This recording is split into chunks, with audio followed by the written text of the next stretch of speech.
ನಮಸ್ಕಾರ ಸ್ನೇಹಿತರೆ, ನಾನು ಡಾಕ್ಟರ್ ಹೇಮಕುಮಾರ್ ಅಂತ. ಈ ದಿನ ಈ ವಿಡಿಯೋದಲ್ಲಿ ಪ್ರೊಫೆಷನಲ್ ಕ್ಯಾರಿಯರ್ಸ್ ಹೇಗೆ ಬಿಲ್ಡ್ ಮಾಡಬೇಕು, 10ನೇ ತರಗತಿ ಮತ್ತು 12ನೇ ತರಗತಿ ಓದುವಾಗಲೇ ಅವರು ಪ್ಲ್ಯಾನ್ ಮಾಡಬೇಕು. ಆ ಓದುವಾಗ ಯಾವ ರೀತಿ ಪ್ಲ್ಯಾನ್ ಮಾಡ್ಕೊಳ್ಬೇಕು ಅನ್ನೋದ್ರ ಬಗ್ಗೆ ನಾನು ಡೀಟೇಲ್ಸಾಗಿ ಹೇಳ್ತೀನಿ. ಎಲ್ಲ ನನ್ನ ಪ್ರೀತಿಯ ಪೇರೆಂಟ್ಸ್ಗಳೇ ಮತ್ತು ಗಾರ್ಡಿಯನ್ಸ್ಗಳೇ, ನಿಮ್ಮ ಮಕ್ಕಳ ಭವಿಷ್ಯನ ರೂಪಿಸುವಾಗ ನೀವು ಯಾವ್ಯಾವ ಕೋರ್ಸ್ ಇದೆ ಅನ್ನೋದನ್ನ ಪೂರ್ತಿಯಾಗಿ ತಿಳ್ಕೋಬೇಕು. ಯಾವ ಕೋರ್ಸ್ ಓದಿದ್ರೆ ಹೇಗೆ ನಿಮ್ಮ ಮಗು ಡೆವಲಪ್ ಆಗುತ್ತೆ, ಏನನ್ನ ಮಾಡ್ಬೋದು ಅನ್ನೋದನ್ನ ತಿಳ್ಕೊಳ್ಳಿಕ್ಕೋಸ್ಕರ ಈ ವಿಡಿಯೋನ ಸಂಪೂರ್ಣವಾಗಿ ನೋಡಿದ್ರೆ ಮಾತ್ರ ನಿಮ್ಮ ಮಕ್ಕಳ ಒಂದು ಒಳ್ಳೆಯ ಉಜ್ವಲ ಭವಿಷ್ಯನ ರೂಪಿಸಲಿಕ್ಕೆ ಸಾಧ್ಯ ಆಗುತ್ತೆ. ಹಾಗೆಯೇ ಈ ವಿಡಿಯೋನ ಎಲ್ಲ ವಿದ್ಯಾರ್ಥಿಗಳು ಕೂಡ ನೋಡಬೇಕು. ಸೊ ನೋಡಿದ್ರೆ ನಿಮಗೊಂದು ಪ್ಲ್ಯಾನ್ ಮಾಡ್ಕೊಳ್ಳಿಕ್ಕೆ ಪ್ರಾಪರಾಗಿ ಫ್ಯೂಚರಲ್ಲಿ ಈ ಥರನೇ ನನ್ನ ಫ್ಯೂಚರ್ನ ನಾನು ಬ್ರೈಟಾಗಿ ಕ್ರಿಯೇಟ್ ಮಾಡ್ಕೊಳ್ಬಲ್ಲೆ ಅಂತ ತಿಳ್ಕೊಳ್ಳಿಕ್ಕೋಸ್ಕರ ನಿಮಗೆ ಎಲ್ಲ ರೀತಿಯ ಕೋರ್ಸಸ್ ಬಗ್ಗೆ ನಾನು ಅವೇರ್ನೆಸ್ನ ಹೇಳ್ತಾ ಇದ್ದೀನಿ ವಿಡಿಯೋದಲ್ಲಿ. ಹಾಗೆ ಎಲ್ಲ ಪೇರೆಂಟ್ಸ್ಗಳು ಮತ್ತು ಗಾರ್ಡಿಯನ್ಸ್ಗೆ ನಾನು ಒಂದು ಹೇಳೋದೇನಪ್ಪ ಅಂತಂದರೆ, ನಿಮ್ಮ ಬಲವಂತವಾಗಿ ನಿಮ್ಮ ಮಗುವಿಗೆ ಯಾವುದೇ ಒಂದು ಕೋರ್ಸನ್ನ ತಗೊಳ್ಳಿಕ್ಕೆ ಹೇಳ್ಬೇಡಿ.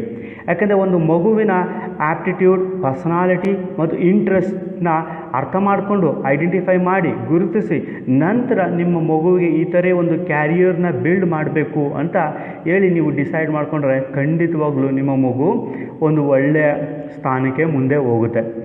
ಸೊ ಇದನ್ನು ಪೂರ್ತಿಯಾಗಿ ವಿಡಿಯೋನ ನೋಡಿ, ಆಗ ನಿಮಗೆ ಎಲ್ಲ ಕೋರ್ಸ್ಗಳ ಬಗ್ಗೆ ನಿಮ್ಗೆ ಐಡಿಯಾ ಸಿಗುತ್ತೆ. ಪ್ರತಿಯೊಂದು ತಂದೆ ತಾಯಿಗಳಿಗೂ ಏನಪ್ಪ ಒಂದು ಕ್ವಶನ್ ಅಂತಂದರೆ, ಯಾವ ರೀತಿಯ ಒಂದು ಆ್ಯಟಿಟ್ಯೂಡು, ಪರ್ಸನಾಲಿಟಿ ಮತ್ತು ಇಂಟ್ರೆಸ್ಟ್ನ ಗುರುತಿಸ್ಬೋದು, ಆ ಗುರುತಿಸೋದು ಹೇಗೆ ಅಂತ ನಾವು ತಿಳ್ಕೊಳ್ಬೇಕಾಗುತ್ತೆ. ಸೊ ನಾವೇನು ಮಾಡಬೇಕು ಅಂತಂದರೆ, ನಿಮ್ಮ ಮಗುವೊಂದು 9ನೇ ತರಗತಿ ಮತ್ತು 10ನೇ ತರಗತಿಯಲ್ಲಿ ಓದುವಾಗ ಸಬ್ಜೆಕ್ಟಲ್ಲಿ ಯಾವ ಪರ್ಟಿಕ್ಯುಲರ್ ಸಬ್ಜೆಕ್ಟಲ್ಲಿ ಅವರಿಗೆ ಆಸಕ್ತಿ ಇದೆ, ಹೆಚ್ಚು ಮಾರ್ಕ್ಸ್ ಸ್ಕೋರ್ ಮಾಡ್ತಾ ಇದ್ದಾರೆ, ಅದು ಹೆಚ್ಚಾಗಿ ಕಾನ್ಸಂಟ್ರೇಟ್ ಮಾಡಿ ಓದ್ತಾ ಇದ್ದಾರೆ ಅಂತ ಅಬ್ಸರ್ವ್ ಮಾಡಬೇಕು. ಹಾಗೆಯೇ ಗ್ರೇಡ್ 11 ಮತ್ತು 12th ಲೆವೆಲಲ್ಲಿ ಅಂದರೆ 11 ಮತ್ತು 12ನೇ ತರಗತಿಯಲ್ಲಿ ಯಾವ ಪರ್ಟಿಕ್ಯುಲರ್ ಸಬ್ಜೆಕ್ಟ್ಗಳಲ್ಲಿ ಹೇಗಿದ್ದಾರೆ ಅನ್ನೋದನ್ನ ನೀವು ಅಬ್ಸರ್ವ್ ಮಾಡಬೇಕು. ಅಬ್ಸರ್ವ್ ಮಾಡಿದ್ರೆ ಮಾತ್ರ ನೀವು ನಿಮ್ಮ ಮಗುವಿನ ಆ್ಯಕ್ಟಿವಿಟೀಸ್ ನೋಡಿಕೊಂಡ್ರೆ ನಿಮ್ಮ ಪರ್ಸನಾಲಿಟೀಸ್ ಹೇಗಿದೆ ಅಂತ ಗೊತ್ತಾಗುತ್ತೆ. ಸೊ ಆ ಆ್ಯಕ್ಟಿವಿಟೀಸ್ ಮತ್ತು ಇಂಟ್ರೆಸ್ಟ್ನ ನೋಡಿಕೊಂಡು ಆ್ಯಪ್ಟಿಟ್ಯೂಡ್ನ ಟೆಸ್ಟ್ ಮಾಡಿಕೊಂಡು ನಂತರನೇ ನೀವೇನು ಮಾಡಬೇಕು, ಒಂದು IQನ ಟೆಸ್ಟ್ ಮಾಡಿಕೊಂಡು ನೀವು ಕೋರ್ಸ್ಗಳನ್ನ ಸೆಲೆಕ್ಟ್ ಮಾಡಿದ್ದೆ ಆದರೆ ನಿಮ್ಮ ಮಗು ಯಾವುದೇ ಕಷ್ಟ ಇಲ್ಲದೇ ಈಸಿಯಾಗಿ ಕೋರ್ಸ್ಗಳನ್ನ ಓದ್ಬೋದು. ಸೊ ಅಲ್ಲಿ ಓದುವಾಗ ನಾವೇನು ಮಾಡ್ತೀವಿ ಅಂತಂದರೆ, ಯಾವ್ಯಾವ ಕೋರ್ಸ್ ಅಂದರೆ 10ನೇ ಕ್ಲಾಸ್ ಓದುವಾಗಲೇ ನಾವು ಭಾಗ ಮಾಡ್ಕೊಳ್ಬೇಕಾಗತ್ತೆ. ನಾನು ಸೈನ್ಸ್ ಸ್ಟ್ರೀಮಲ್ಲಿ ಇರ್ತೀನಾ, ಇಲ್ಲ ಕಾಮರ್ಸ್ ಸ್ಟ್ರೀಮಲ್ಲಿ ಇರ್ತೀನಾ, ಇಲ್ಲ ಯಾವುದಾದ್ರು ಒಂದು ಹೈಯರ್ ಸರ್ಟಿಫಿಕೇಟ್ನ ಒಂದು ತಗೊಂಡು ಒಂದು ಪ್ಯೂರ್ ಕಾಮರ್ಸಲ್ಲಿ ನಾನು ಕೆಲಸಕ್ಕೆ ಹೋಗೋಕ್ಕೆ ಇಷ್ಟಪಡ್ತೀನಾ, ಇಲ್ಲ ಆರ್ಟ್ಸ್ ಮತ್ತು ಹ್ಯುಮ್ಯಾನಿಟೀಸ್ ಬಗ್ಗೆ ಓದೋಕ್ಕೆ ಇಷ್ಟಪಡ್ತೀನಾ, ಇಲ್ಲ ಅದರ್ಸ್ ಅಂದರೆ ITI ಮಾಡ್ಕೊಳ್ಳೋದಾ, ಇಲ್ಲ ಡಿಪ್ಲೊಮಾ ಮಾಡ್ಕೋಬೇಕಾ, ಇಲ್ಲ ಅಂದರೆ ನಾವು ಯಾವುದಾದ್ರು ಒಂದು 6 months ಕೋರ್ಸಸ್ನ, ಕಂಪ್ಯೂಟರ್ ಕೋರ್ಸಸ್ನ, ಇಲ್ಲ ಇನ್ನೊಂದು ಯಾವುದೋ ಕೋರ್ಸ್ ಮಾಡಿಕೊಂಡು ಅಪೆಂಡೇಟ್ ಮಾಡಿಕೊಂಡು ನಾವು ಈ ಕೆಲಸಕ್ಕೆ ಹೋಗ್ಬೇಕಾ, ಇಲ್ಲಾಂದರೆ BEd DEd ಮಾಡಿಕೊಂಡು ಕೆಲಸಕ್ಕೆ ಹೋಗ್ಬೇಕಾ ಅಂತೇಳಿ ನಾವು ಪ್ಲ್ಯಾನ್ ಮಾಡಬೇಕಾಗುತ್ತೆ. ಸೊ ನಾವು ಪ್ಲ್ಯಾನ್ 10th ಸ್ಟ್ಯಾಂಡರ್ಡಲ್ಲೇ ಮಾಡ್ಕೊಳ್ಬೇಕಾಗುತ್ತೆ. ಒಬ್ಬ ಸೈನ್ಸಿಗೆ ಅಂತ ಬಂದಾಗ ನಿಮಗೆ ಇಲ್ಲೇನು ಮಾಡ್ತೀವಿ, ಗ್ರೂಪ್ A ಸೈನ್ಸು ಮತ್ತು ಗ್ರೂಪ್ B ಸೈನ್ಸ್ ಅಂತ ಕರಿತೀವಿ. ಗ್ರೂಪ್ A ಸೈನ್ಸ್ ಅಂತ ಅಂದರೆ ನಾವೇನು ಮಾಡಬೇಕು ಅಂದರೆ, ಫಿಸಿಕ್ಸ್, ಕೆಮಿಸ್ಟ್ರಿ ಮತ್ತು ಮ್ಯಾಥಮೆಟಿಕ್ಸ್ನ ಕಂಪಲ್ಸರಿ ತಗೊಂಡು ಓದಿದ್ರೆ ಅವರು ಗ್ರೂಪ್ A ಅಂತ ಹೇಳ್ತೀನಿ. ಮುಂದಿನ ಇದರಲ್ಲಿ ನೆಕ್ಸ್ಟ್ ಸ್ಲೈಡಲ್ಲಿ ಎಲ್ಲನೂ ಎಕ್ಸ್ಪ್ಲೈನ್ ಮಾಡ್ತೀನಿ ಗ್ರೂಪ್ A ನಲ್ಲಿ ಏನಿದೆ ಅಂತ. ಗ್ರೂಪ್ B ಅಂತಂದರೆ ಫಿಸಿಕ್ಸು, ಮ್ಯಾಥ್ಸು ಮತ್ತು ಬಯಾಲಜಿ. ಅಂದರೆ ಇಲ್ಲಿ ಮ್ಯಾಥಮೆಟಿಕ್ಸ್ನ ನಾವು ಓದಿಲ್ಲ ಅಂತಂದರೆ ಅದು B ಗ್ರೂಪಿಗೆ ಬರುತ್ತದೆ. ಮ್ಯಾಥಮೆಟಿಕ್ಸ್ ಇಲ್ಲ ಅಂದರೆ ಎಲ್ಲ ಮೆಡಿಕಲ್ಸ್ ಇದು ಸೈನ್ಸು ನಮಗೆ ಗ್ರೂಪ್ B ನಲ್ಲಿ ಬರ್ತದೆ. ಸೊ ಇದು ಸೈನ್ಸಲ್ಲಿ 2 ಭಾಗ ಆದರೆ ಕಾಮರ್ಸ್ 1. ಸೊ ಅದಾದಮೇಲೆ ಹೈಯರ್ ಸರ್ಟಿಫಿಕೇಷನ್ ಮಾಡೋಂಥ ಪ್ಯೂರ್ ಕೋರ್ಸಸ್ಸು, ಅದಾದಮೇಲೆ ಆರ್ಟ್ ಮತ್ತು ಹ್ಯುಮ್ಯಾನಿಟೀಸು, ಅದಾದಮೇಲೆ ಅದರ್ಸ್ ಅಂತ ಹೇಳ್ತೀವಿ. ಯಾಕೆಂದರೆ ನೇರವಾಗಿ ITI ಮಾಡ್ಕೊಳ್ಳೋವಂಥದ್ದು, ಇಲ್ಲ ಡಿಪ್ಲೊಮಾ ಮಾಡ್ಕೊಳ್ಳೋವಂಥದ್ದು. ಸೊ ಇದನ್ನು ಮಾಡುವಾಗ ನೀವು ದಯವಿಟ್ಟು ಗಮನ ಇಡಿ. ಎಲ್ಲ ಪೇರೆಂಟ್ಸು, ಪೋಷಕರು ಏನು ಮಾಡಬೇಕು ಅಂತಂದರೆ, ಒಂದು ನಿಮ್ಮ ಮಗುವಿನ ಆ್ಯಟಿಟ್ಯೂಡ್, ಪರ್ಸನಾಲಿಟಿ ಮತ್ತು ಇಂಟ್ರೆಸ್ಟ್ನ ಅರ್ಥ ಮಾಡಿಕೊಂಡು ಅವರಿಗೆ ಒಂದು ಸ್ಟ್ರೀಮ್ನ ಸೆಲೆಕ್ಟ್ ಮಾಡ್ಕೊಳ್ಳಿಕ್ಕೆ ಅವಕಾಶ ಮಾಡಿಕೊಡಿ. ಕೆರಿಯರ್ ಬಿಲ್ಡ್ ಮಾಡ್ಕೊಳ್ಳುವಾಗ ಅವ್ರೇನಾದರೂ ಸೈನ್ಸ್ ಸ್ಟ್ರೀಮ್ನ ತೊಗೊಂಡ್ರೆ, ಸೈನ್ಸ್ ಸ್ಟ್ರೀಮಲ್ಲಿ A ಗ್ರೂಪ್ ಕೋರ್ಸಸ್ ಅಂತ ಕರಿತೀವಿ. ಎ ಗ್ರೂಪ್ ಕೋರ್ಸಸ್ನ ತೊಗೊಂಡ್ರೆ ಅಂತಂದರೆ ಆತ ಏನು ಮಾಡ್ತಾನೆ ಅಂದರೆ ಇಂಜಿನಿಯರಿಂಗು, ಟೆಕ್ನಿಕಲ್ ಕೋರ್ಸಸ್ಸು ಇಲ್ಲ ಆರ್ಕಿಟೆಕ್ಚರ್ನ ಮಾಡಲಿಕ್ಕೆ ಅವಕಾಶ ಆಗುತ್ತೆ. ಸೊ ಇಲ್ಲಿ ಅವನೇನು ಮಾಡ್ತಾನೆ ಅಂದರೆ 10th ಸ್ಟ್ಯಾಂಡರ್ಡ್ ಮುಗಿದ ತಕ್ಷಣ PUCನಲ್ಲಿ ಸೈನ್ಸ್ನ ತಗೋಬೇಕು. ಅಲ್ಲಿ PUಲಿಯ ಮ್ಯಾಥಮೆಟಿಕ್ಸ್ ಇರಬೇಕು, ಫಿಸಿಕ್ಸ್, ಮ್ಯಾಥ್ಸು ಮತ್ತು ಕೆಮಿಸ್ಟ್ರಿ ಇರೋವಂಥ ಸಬ್ಜೆಕ್ಟ್ನ ತೊಗೋಬೋದು. 4ನೇ ಸಬ್ಜೆಕ್ಟ್ ಯಾವುದಾದ್ರೂ ತೊಗೊಳ್ಬೋದು ಅವರು. ಆದರೆ ಇವು 3 ಕಂಪಲ್ಸರಿ ಓದಬೇಕು. ಈ ಕೋರ್ಸ್ನ ಓದಬೇಕು ಅಂದರೆ ಅವ್ರೇನು ಮಾಡ್ಬೋದು ಅಂದರೆ BTechನ ಓದ್ಬೋದು, ಇಲ್ಲ ಬ್ಯಾಚುಲರ್ ಆಫ್ ಇಂಜಿನಿಯರಿಂಗ್ನ ಮಾಡ್ಬೋದು, ಬ್ಯಾಚುಲರ್ ಆಫ್ ಫ್ಯಾಷನ್ ಟೆಕ್ನಾಲಜಿ ಮಾಡ್ಬೋದು, ಬ್ಯಾಚುಲರ್ ಆಫ್ ಆರ್ಕಿಟೆಕ್ಚರ್ ಮಾಡ್ಬೋದು, ಬ್ಯಾಚುಲರ್ ಆಫ್ ಪ್ಲಾನಿಂಗ್ ಮಾಡ್ಬೋದು, ಅದಾದಮೇಲೆ ಬ್ಯಾಚುಲರ್ ಆಫ್ ಇಂಟೀರಿಯರ್ ಡಿಸೈನಿಂಗ್ ಮಾಡ್ಬೋದು, ಅದಾದಮೇಲೆ ಬ್ಯಾಚುಲರ್ ಡಿಸೈನಿಂಗ್ ಮಾಡ್ಬೋದು. ಸೊ ಇದೆಲ್ಲ ಡಿಸೈನಿಂಗ್ ಮಾಡಿದ್ರು ಅವರು ಇಲ್ಲಿ ಪರ್ಟಿಕ್ಯುಲರ್ಲಿ ಇದನ್ನೆಲ್ಲ ಇಂಜಿನಿಯರಿಂಗ್ ಕೋರ್ಸಸ್ ಅಂತ ಕರಿತೀವಿ. ಆ ಇಂಜಿನಿಯರಿಂಗ್ ಕೋರ್ಸಸ್ ಮಾಡುವಾಗ ಅವರು ಸ್ಪೆಷಲೈಸೇಷನ್ ಕೂಡ ಹೋಗ್ಬೋದು. ಏನೆಲ್ಲ ಬ್ರಾಂಚಸ್ ಇದೆ ಅಂತ ಅಂದರೆ ನಿಮಗೆ ಏರೋಸ್ಪೇಸ್ ಇದೆ, ಅಗ್ರಿಕಲ್ಚರ್ ಆ್ಯಂಡ್ ಫುಡ್ ಇದೆ, ಆರ್ಕಿಟೆಕ್ಚರ್ ಇದೆ, ಆಟೋಮೊಬೈಲ್ ಇದೆ, ಬಯೋಕೆಮಿಕಲ್ ಇದೆ, ಬಯಾಲಜಿಕಲ್ ಸೈನ್ಸ್ ಇದೆ, ಬಯೋಟೆಕ್ನಾಲಜಿ ಇದೆ, ಸಿರಾಮಿಕ್ ಇದೆ, ಕೆಮಿಕಲ್ ಇದೆ, ಸಿವಿಲ್ ಇದೆ, ಕಂಪ್ಯೂಟರ್ ಸೈನ್ಸ್ ಇದೆ, ಎಲೆಕ್ಟ್ರಿಕಲ್ ಇದೆ, ಎಲೆಕ್ಟ್ರಾನಿಕ್ಸ್ ಇದೆ, ಎಲೆಕ್ಟ್ರಾನಿಕ್ಸ್ ಆ್ಯಂಡ್ ಕಮ್ಯುನಿಕೇಷನ್ ಇದೆ, ಎಲೆಕ್ಟ್ರಾನಿಕ್ಸ್ ಆ್ಯಂಡ್ ಎಲೆಕ್ಟ್ರಿಕಲ್ ಇದೆ, ಎಲೆಕ್ಟ್ರಾನಿಕ್ಸ್ ಆ್ಯಂಡ್ ಎಲೆಕ್ಟ್ರಿಕಲ್ ಕಮ್ಯುನಿಕೇಷನ್ ಇದೆ, ಎಲೆಕ್ಟ್ರಾನಿಕ್ಸ್ ಆ್ಯಂಡ್ ಇನ್ಸ್ಟ್ರುಮೆಂಟೇಷನ್ ಇದೆ, ಇಂಜಿನಿಯರಿಂಗ್ ಫಿಸಿಕ್ಸ್ ಇದೆ, ಇಂಜಿನಿಯರಿಂಗ್ ಸೈನ್ಸ್ ಇದೆ, ಎನ್ವಾಮೆಂಟಲ್ ಸೈನ್ಸ್ ಇದೆ, ಇಂಡಸ್ಟ್ರಿಯಲ್ ಇದೆ, ಇನ್ಸ್ಟ್ರುಮೆಂಟೇಷನ್ ಇದೆ, ಮ್ಯಾನುಫ್ಯಾಕ್ಚರಿಂಗ್ ಸೈನ್ಸ್ ಇದೆ, ಮೆರೈನ್ ಇದೆ, ಮೆಟೀರಿಯಲ್ ಸೈನ್ಸ್ ಇದೆ, ಮ್ಯಾಥಮೆಟಿಕಲ್ಸ್ ಆ್ಯಂಡ್ ಕಂಪ್ಯೂಟಿಂಗ್ ಇದೆ, ಮೆಕ್ಯಾನಿಕಲ್ ಇದೆ, ಮೆಟಲರ್ಜಿಕಲ್ ಇದೆ, ಮಿನರಲ್ಸ್ ಇದೆ, ಮೈನಿಂಗ್ ಇದೆ, ಮೈನಿಂಗ್ ಮಿಷನರೀಸ್ ಬಗ್ಗೆ ಇದೆ, ನೇವಲ್ ಆರ್ಕಿಟೆಕ್ಚರ್ ಬಗ್ಗೆ ಓದ್ಬೋದು, ಓಷನ್ ಇಂಜಿನಿಯರಿಂಗ್ ಬಗ್ಗೆ ಓದ್ಬೋದು, ಪೆಟ್ರೋಲಿಯಂ ಬಗ್ಗೆ ಓದ್ಬೋದು, ಪ್ಲಾಸ್ಟಿಕ್ಸ್ ಬಗ್ಗೆ ಓದ್ಬೋದು, ಪಾಲಿಮರ್ ಸೈನ್ಸ್ ಬಗ್ಗೆ ಓದ್ಬೋದು, ಪ್ರೊಡಕ್ಷನ್ ಬಗ್ಗೆ ಓದ್ಬೋದು, ಟೆಕ್ಸ್ಟೈಲ್ ಟೆಕ್ನಾಲಜೀಸ್ ಬಗ್ಗೆ ಓದು ಎಕ್ಸೆಟ್ರಾ. ಈ ರೀತಿಯ ಒಂದು ಸ್ಪೆಷಲೈಸೇಷನ್ ಸಬ್ಜೆಕ್ಟ್ಗಳಲ್ಲಿ ನೀವೇನು ಮಾಡ್ಬೋದು, ಇಂಜಿನಿಯರಿಂಗ್ನ ಓದ್ಬೋದು. ಈ ಕೋರ್ಸ್ನ ಓದಿದ್ರೆ ನೀವೇನು ಮಾಡ್ಬೋದು ಅಂದರೆ ಒಂದು ದೊಡ್ಡ ದೊಡ್ಡ ಕಂಪ್ನಿಗಳಲ್ಲಿ ನೀವು ಕೆಲಸಕ್ಕೆ ಹೋಗ್ಬೋದು, ಅಲ್ಲಿ ಟೆಕ್ನಿಕಲ್ ಆಫೀಸರ್ಗಳಾಗಿ. ಸೊ ಇದಲ್ಲದೇನೋ ನೀವೇನು ಮಾಡ್ಬೋದು, ಸಿವಿಲ್ ಸರ್ವಿಸ್ ಎಕ್ಸಾಮ್ಸ್ಗಳು ಕೂಡ ಪಾಸ್ ಮಾಡ್ಬೋದು. UPSC ಅವರು ಕಾಲ್ ಮಾಡೋ ಅಂಥದ್ದು. ನೀವೇನು IAS ಎಕ್ಸಾಮೇ ಅಂತಲ್ಲ, ಈವನ್ ಇಂಜಿನಿಯರಿಂಗಲ್ಲೂ ಕೂಡ ಎಷ್ಟೊಂದು ಸಿವಿಲ್ ಸರ್ವಿಸ್ ಇದೆ UPSC. ಆ ಎಕ್ಸಾಮ್ಸ್ಗಳು ಕೂಡ ನೀವೇನು ಮಾಡ್ಬೋದು, ತೆಗೆದುಕೊಂಡು ಓದ್ಬೋದು. IASಗೂ ಓದ್ಬೋದು, ಹಾಗೆ ಸಿವಿಲ್ ಇಂಜಿನಿಯರಿಂಗ್ ಅಂತ ಬರ್ತವೆ. ಸೊ ಸಿವಿಲ್ ಸರ್ವಿಸ್ ಇಂಜಿನಿಯರಿಂಗ್ ಸರ್ವಿಸಸ್ಗಳು ಕೂಡ ನೀವು ಓದ್ಬೋದು. ಇದೆಲ್ಲ ಸಬ್ಜೆಕ್ಟಲ್ಲೂ ನೀವು ಓದಿರೋಂಥ ಸಬ್ಜೆಕ್ಟಲ್ಲೇ ಇದು UPSC ಎಕ್ಸಾಮಲ್ಲಿ ಇದ್ದಾವೆ. ಅದು ಟಾಪ್ ಆಫೀಸರ್ಸ್ಗಳು ಹಾಕಲಿಕ್ಕೆ ಸಾಧ್ಯ ಇದೆ. ಇದು ಬೇಡ ನನಗೆ ಅಂತಂದರೆ ಹೈಯರ್ ಸ್ಟಡೀಸ್ಗೆ ಹೋಗ್ತೀನಿ ಅಂದರೆ ನಾವು MTech ಆ ಥರ BTech ಆದಮೇಲೆ ನೀವೇನು ಮಾಡ್ಬೋದು, MTech ಹೋಗ್ಬೋದು. ಅವ್ರು BE ಆದಮೇಲೆ ಕೂಡ MTech ಓದ್ಬೋದು, ಅವ್ರು PhD ಕೂಡ ಮಾಡ್ಬೋದು. ಅದರ ಹೈಯರ್ ಸ್ಟಡೀಸ್ಗೆ ಹೋಗ್ಬೋದು, ಅಲ್ಲಿ ಮ್ಯಾನೇಜ್ಮೆಂಟ್ ಆಫ್ ಟೆಕ್ನಿಕಲ್ಸ್ ಫೀಲ್ಡ್ಗಳಲ್ಲಿ ಮಾಡ್ಲಿಕ್ಕೆ ಹೋಗ್ಬೋದು. ಆದ್ರೆ ನೀವು BA ಇಂಜಿನಿಯರಿಂಗು, ಟೆಕ್ನಿಕಲ್ ಆರ್ಕಿಟೆಕ್ಚರ್ ಓದಿದ್ರೆ ಈವನ್ ಓನ್ ಬಿಸ್ನೆಸ್ ಕೂಡ ಮಾಡ್ಬೋದು, ಟೆಕ್ನಿಕಲ್ ವೆಂಚರ್ಸ್ಗಳು ಕೂಡ ಮಾಡ್ಬೋದು, ರಿಸರ್ಚ್ ಆ್ಯಂಡ್ ಅಕಾಡೆಮಿಕ್ಸ್ ಕೂಡ ಹೋಗ್ಬೋದು ನೀವು ಪಾಠ ಮಾಡಲಿಕ್ಕೆ. ಇಲ್ಲಾಂದರೆ ಆರ್ಮಿ ಕೂಡ ನೀವು ಜಾಯ್ನ್ ಆಗ್ಬೋದು, ಯಾಕೆಂದರೆ ಇಂಜಿನಿಯರಿಂಗ್ಸ್ಗಳು ಕೂಡ ನಮ್ಮ ಆರ್ಮಿನಲ್ಲಿ ಕೆಲಸಕ್ಕೆ ತಗೊಳ್ತಾರೆ. ಸ್ನೇಹಿತರೆ, ನೀವೇನಾದರೂ ಸೈನ್ಸಲ್ಲಿ B ಗ್ರೂಪ್ಗೆ ಅಂತ ಬಂದರೆ ನೀವೇನು ಮಾಡ್ಬೋದು, ನಿಮ್ಮ ಮಗುನ ಮೆಡಿಕಲ್ ಸೈನ್ಸ್ಗೆ ಕಳಿಸ್ತಾ ಇದ್ದೀವಿ ಅಂತ ಹೇಳ್ಕೊತೀರಾ. ಅಲ್ಲಿ ಮೆಡಿಸನ್ ಆ್ಯಂಡ್ ಸರ್ಜರಿಗೆ ಹೋಗ್ಬೋದು, ಆಯುರ್ವೇದಿಕ್ ಹೋಗ್ಬೋದು, ಯುನಾನಿಗೆ ಹೋಗ್ಬೋದು, ಹೋಮಿಯೋಪತಿಗೆ ಹೋಗ್ಬೋದು, ಹೆಲ್ತ್ ಆ್ಯಂಡ್ ಅಲೈಡ್ ಸೈನ್ಸ್ಗಳ ಬಗ್ಗೆ ನೀವು ಸ್ಟಡಿ ಮಾಡ್ಬೋದು. ಸೊ ಇಲ್ಲಿ ಏನಪ್ಪ ಅಂದರೆ ನಾವು ಸೈನ್ಸ್ನ ಫಿಸಿಕ್ಸು, ಕೆಮಿಸ್ಟ್ರಿ ಮತ್ತು ಬಯಾಲಜಿನ ಓದಿರ್ತೀವಿ. ಯಾರಿಗೆ ಮ್ಯಾಥಮೆಟಿಕ್ಸ್ ಸ್ವಲ್ಪ ಕಷ್ಟ ಅಂತ ಅನಿಸುತ್ತೆ ಅವರು ಬಯಾಲಜಿಗೆ ಹೋಗ್ಬೋದು. ಸೊ ಬಯಾಲಜಿಗೆ ಹೋದ ತಕ್ಷಣ ಅವರು ಫಿಸಿಕ್ಸ್ಗೋ ಕೆಮಿಸ್ಟ್ರಿ, ಬಯಾಲಜಿ ಅಂತ ಮ್ಯಾಥಮೆಟಿಕ್ಸ್ ಇಲ್ಲ ಅಂತ ಅಂದ್ಕೊಬಿಡಿ.